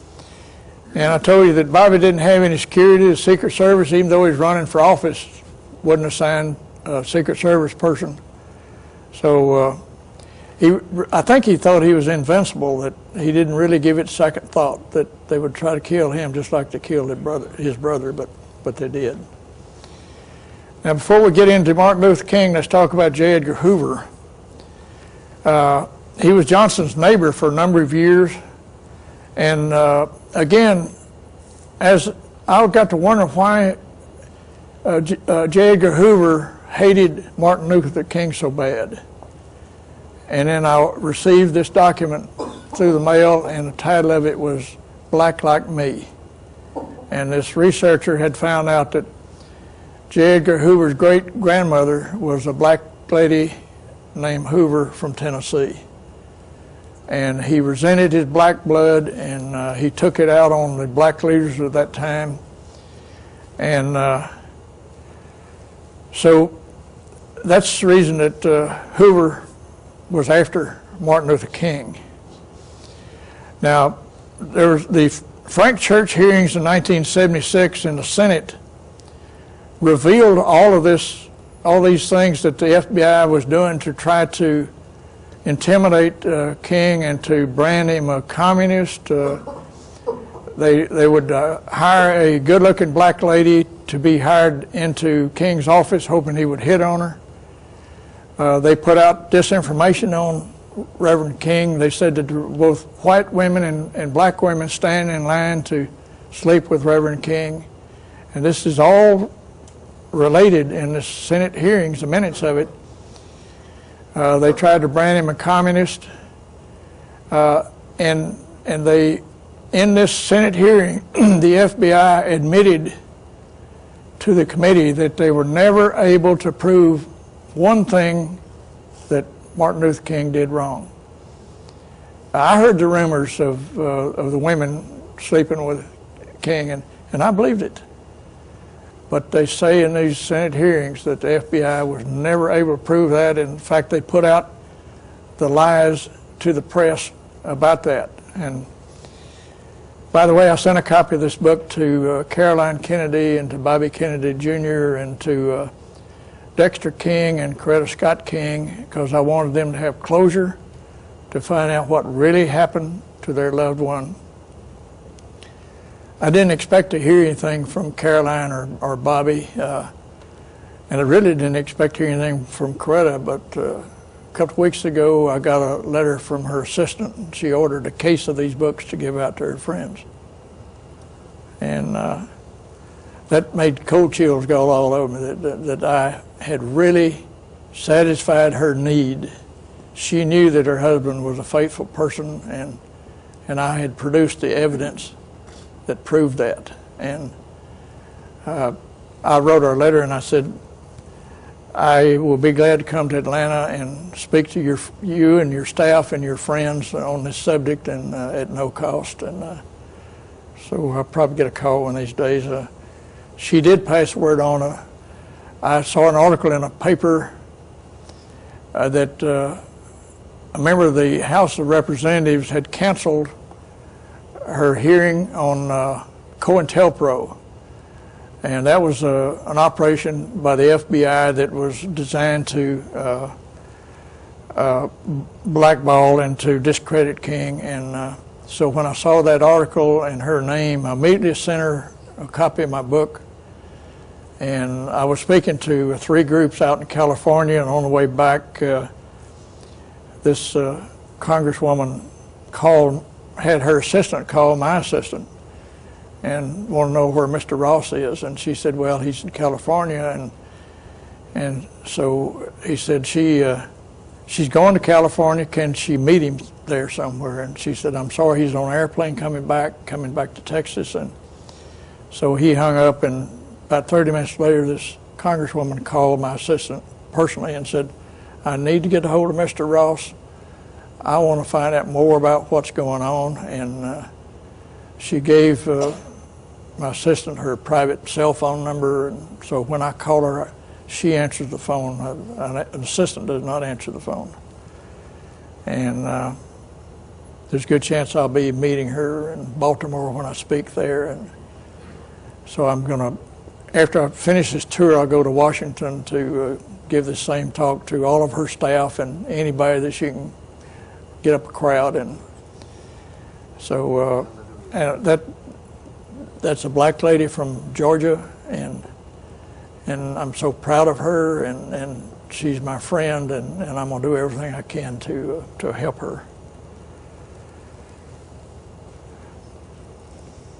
Now let's talk about the death of Reverend Martin Luther King Jr. He was shot at 6:01 p.m. April the 4th, 1968. He came to Memphis to help out the black garbage workers.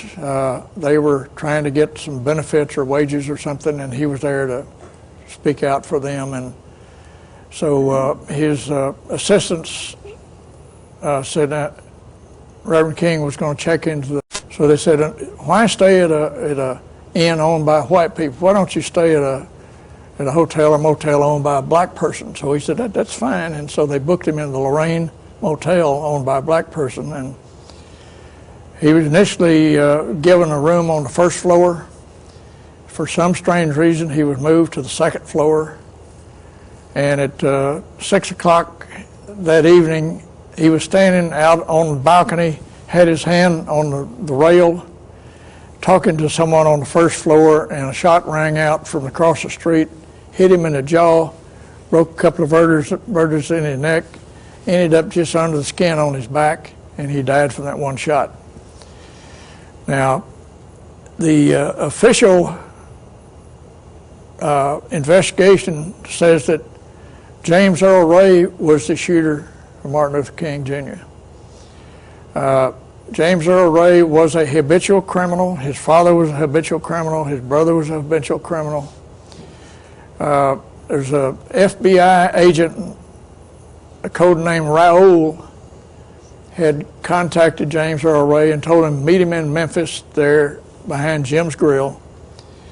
And so he did, and Raoul told James to go to the local gun shop and get a rifle with a scope on it.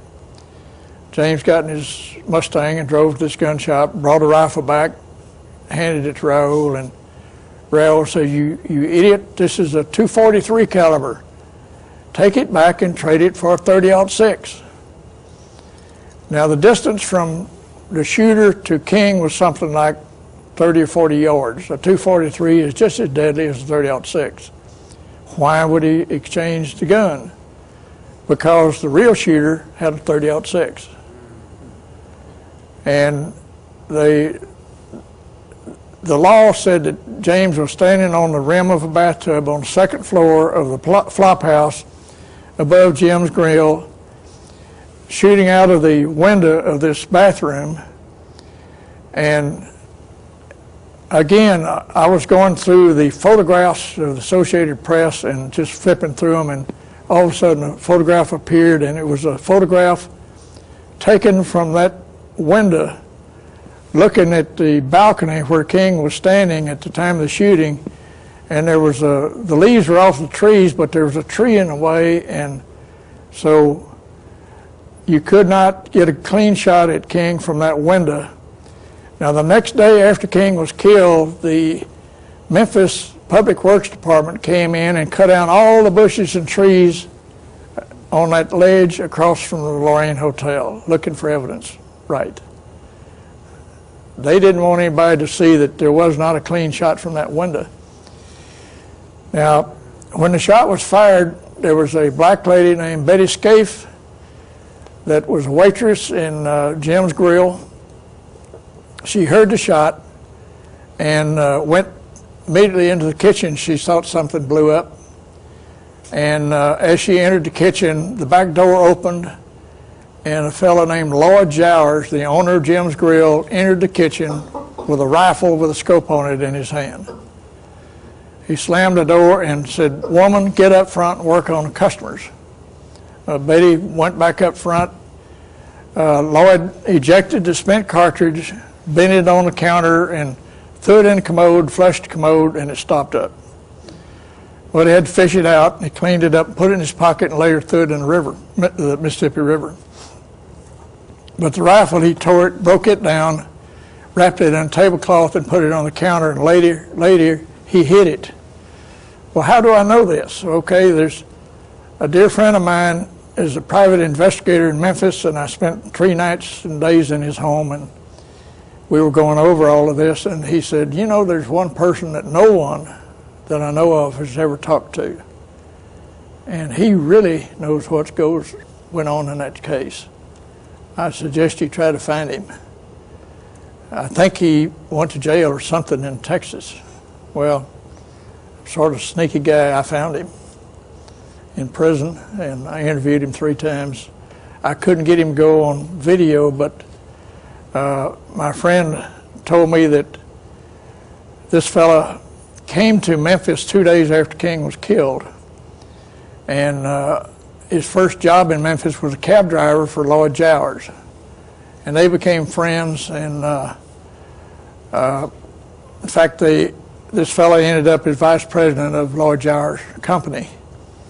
And one of the services that Lloyd Jowers Company provided was they were contract killers in the Memphis area. They'd killed about a dozen people in the Memphis area, Lloyd Jowers and this fellow. And so he said one night Lloyd Jowers and this fellow were out drinking, got skunk drunk, and Lloyd Jowers started bragging to him about being the actual shooter of King, and told him where the rifle was. And this fellow, when I talked to him in prison, he says, if you can get me out of prison, now he was only interested in getting himself out. He was in for 30 years on a cocaine charge. He had been caught with a kilo of cocaine, and a mandatory sentence of 30 years in Texas. But he wanted me to try to get him out, and he kept holding out. But he said, "Now, if you can get me out, I'll tell you exactly where the rifle is, and I'll tell you everything about it." Of course, he told me, but he said, "I'll do it on camera."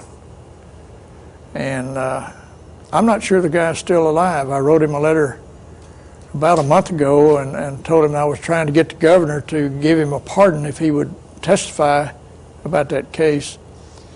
And I never did hear from him. So I need to call the guy that's in charge of public relations and see if he's still alive, because I have contacted Governor of Texas and tried to get him to issue immunity to witnesses or to issue a pardon for anyone that's been committed a crime if they will produce evidence, and hadn't been able to get him to do that yet. But I'm not the kind that gives up.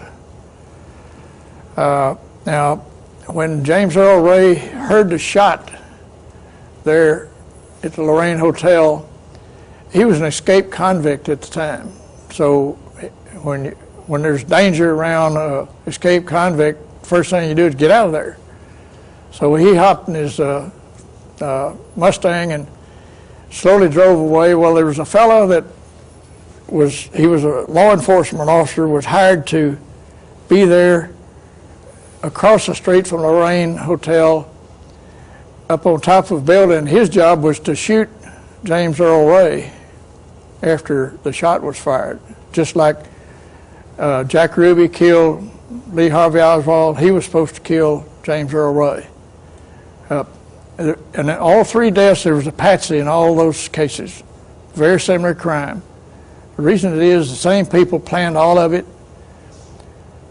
One person wrote the checks to all the killers and all the events, and in my book I give you the check number and the amount of checks that were paid to the killer of Martin Luther King.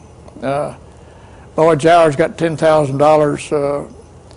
Carlos Marcello got most of it. There was $1 million contract, and Carlos kept most of it and gave the shooter $10,000. But these are things that happen. Now, this fellow name is Jim Green that was supposed to kill James Earl Ray. He was positioned. He thought James was going to come out of this door over here, and all of a sudden he came out of the door over here. By the time he repositioned his rifle and was ready to shoot, James got away. And James drove to Atlanta. Jim Green followed him to Atlanta, got on the next airplane. They both went to Canada. And Jim missed him by an hour in Canada. He got away and flew to London.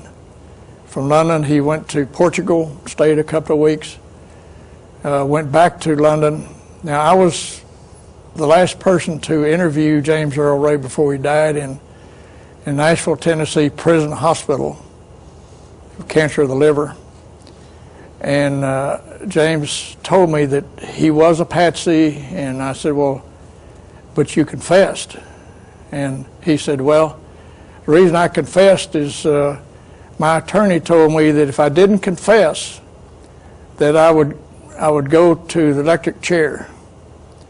If I confessed, I'd just go to prison for the rest of my life. And besides that, my father was an escaped prisoner from a penitentiary in Oregon, and they said they knew where he was. They weren't really interested in picking him up. He was just another criminal. But if he didn't confess, they were going to pick him up, put him in prison, and keep him in solitary confinement the rest of his life. And that his brother Jerry would be accused of being Raoul, and that Jerry would go to prison for the rest of his life. And so James did confess to the murder, and I think it's a week or two later he started his efforts to try to get a retrial, because he confessed under duress, but he was never allowed a retrial. The killer of King, Lloyd Jowers, died of cancer of the throat about a year ago.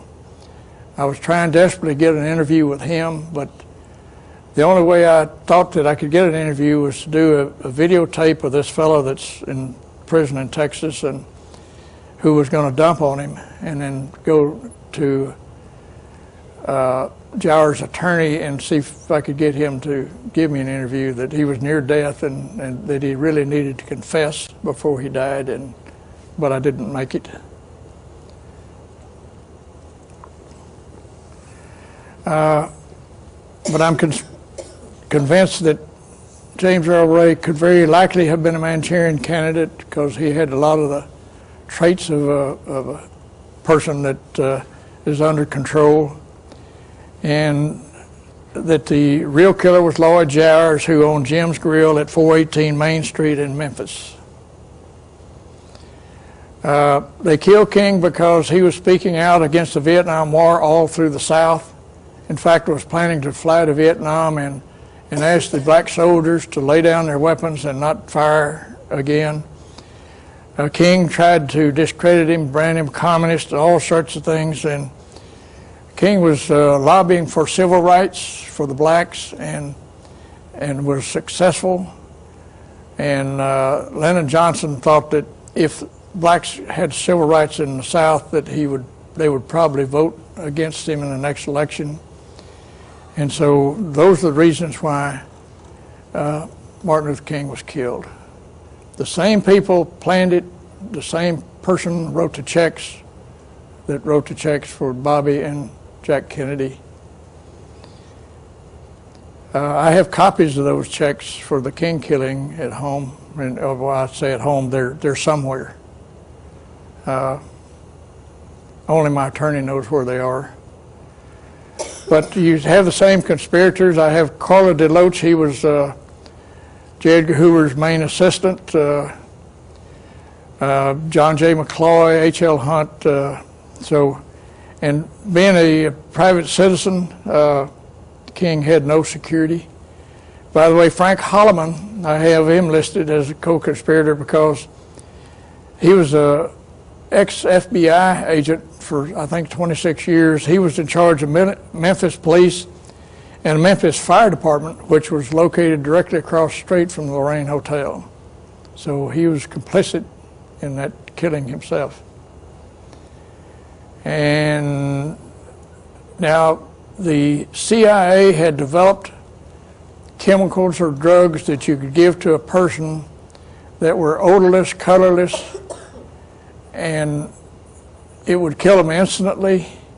Why did not they use these chemicals on these three men? The reason they didn't is they shot them in a shooting gallery before the eyes of the world, and they did it because they could.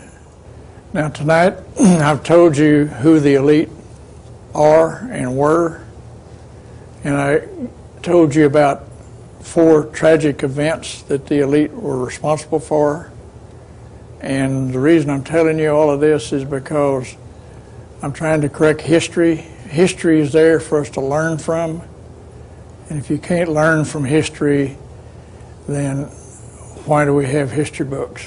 And we can't prevent something if the history's wrong. And if now that we know about the killers of these 4 men, if there were revised history, then maybe we could get something changed.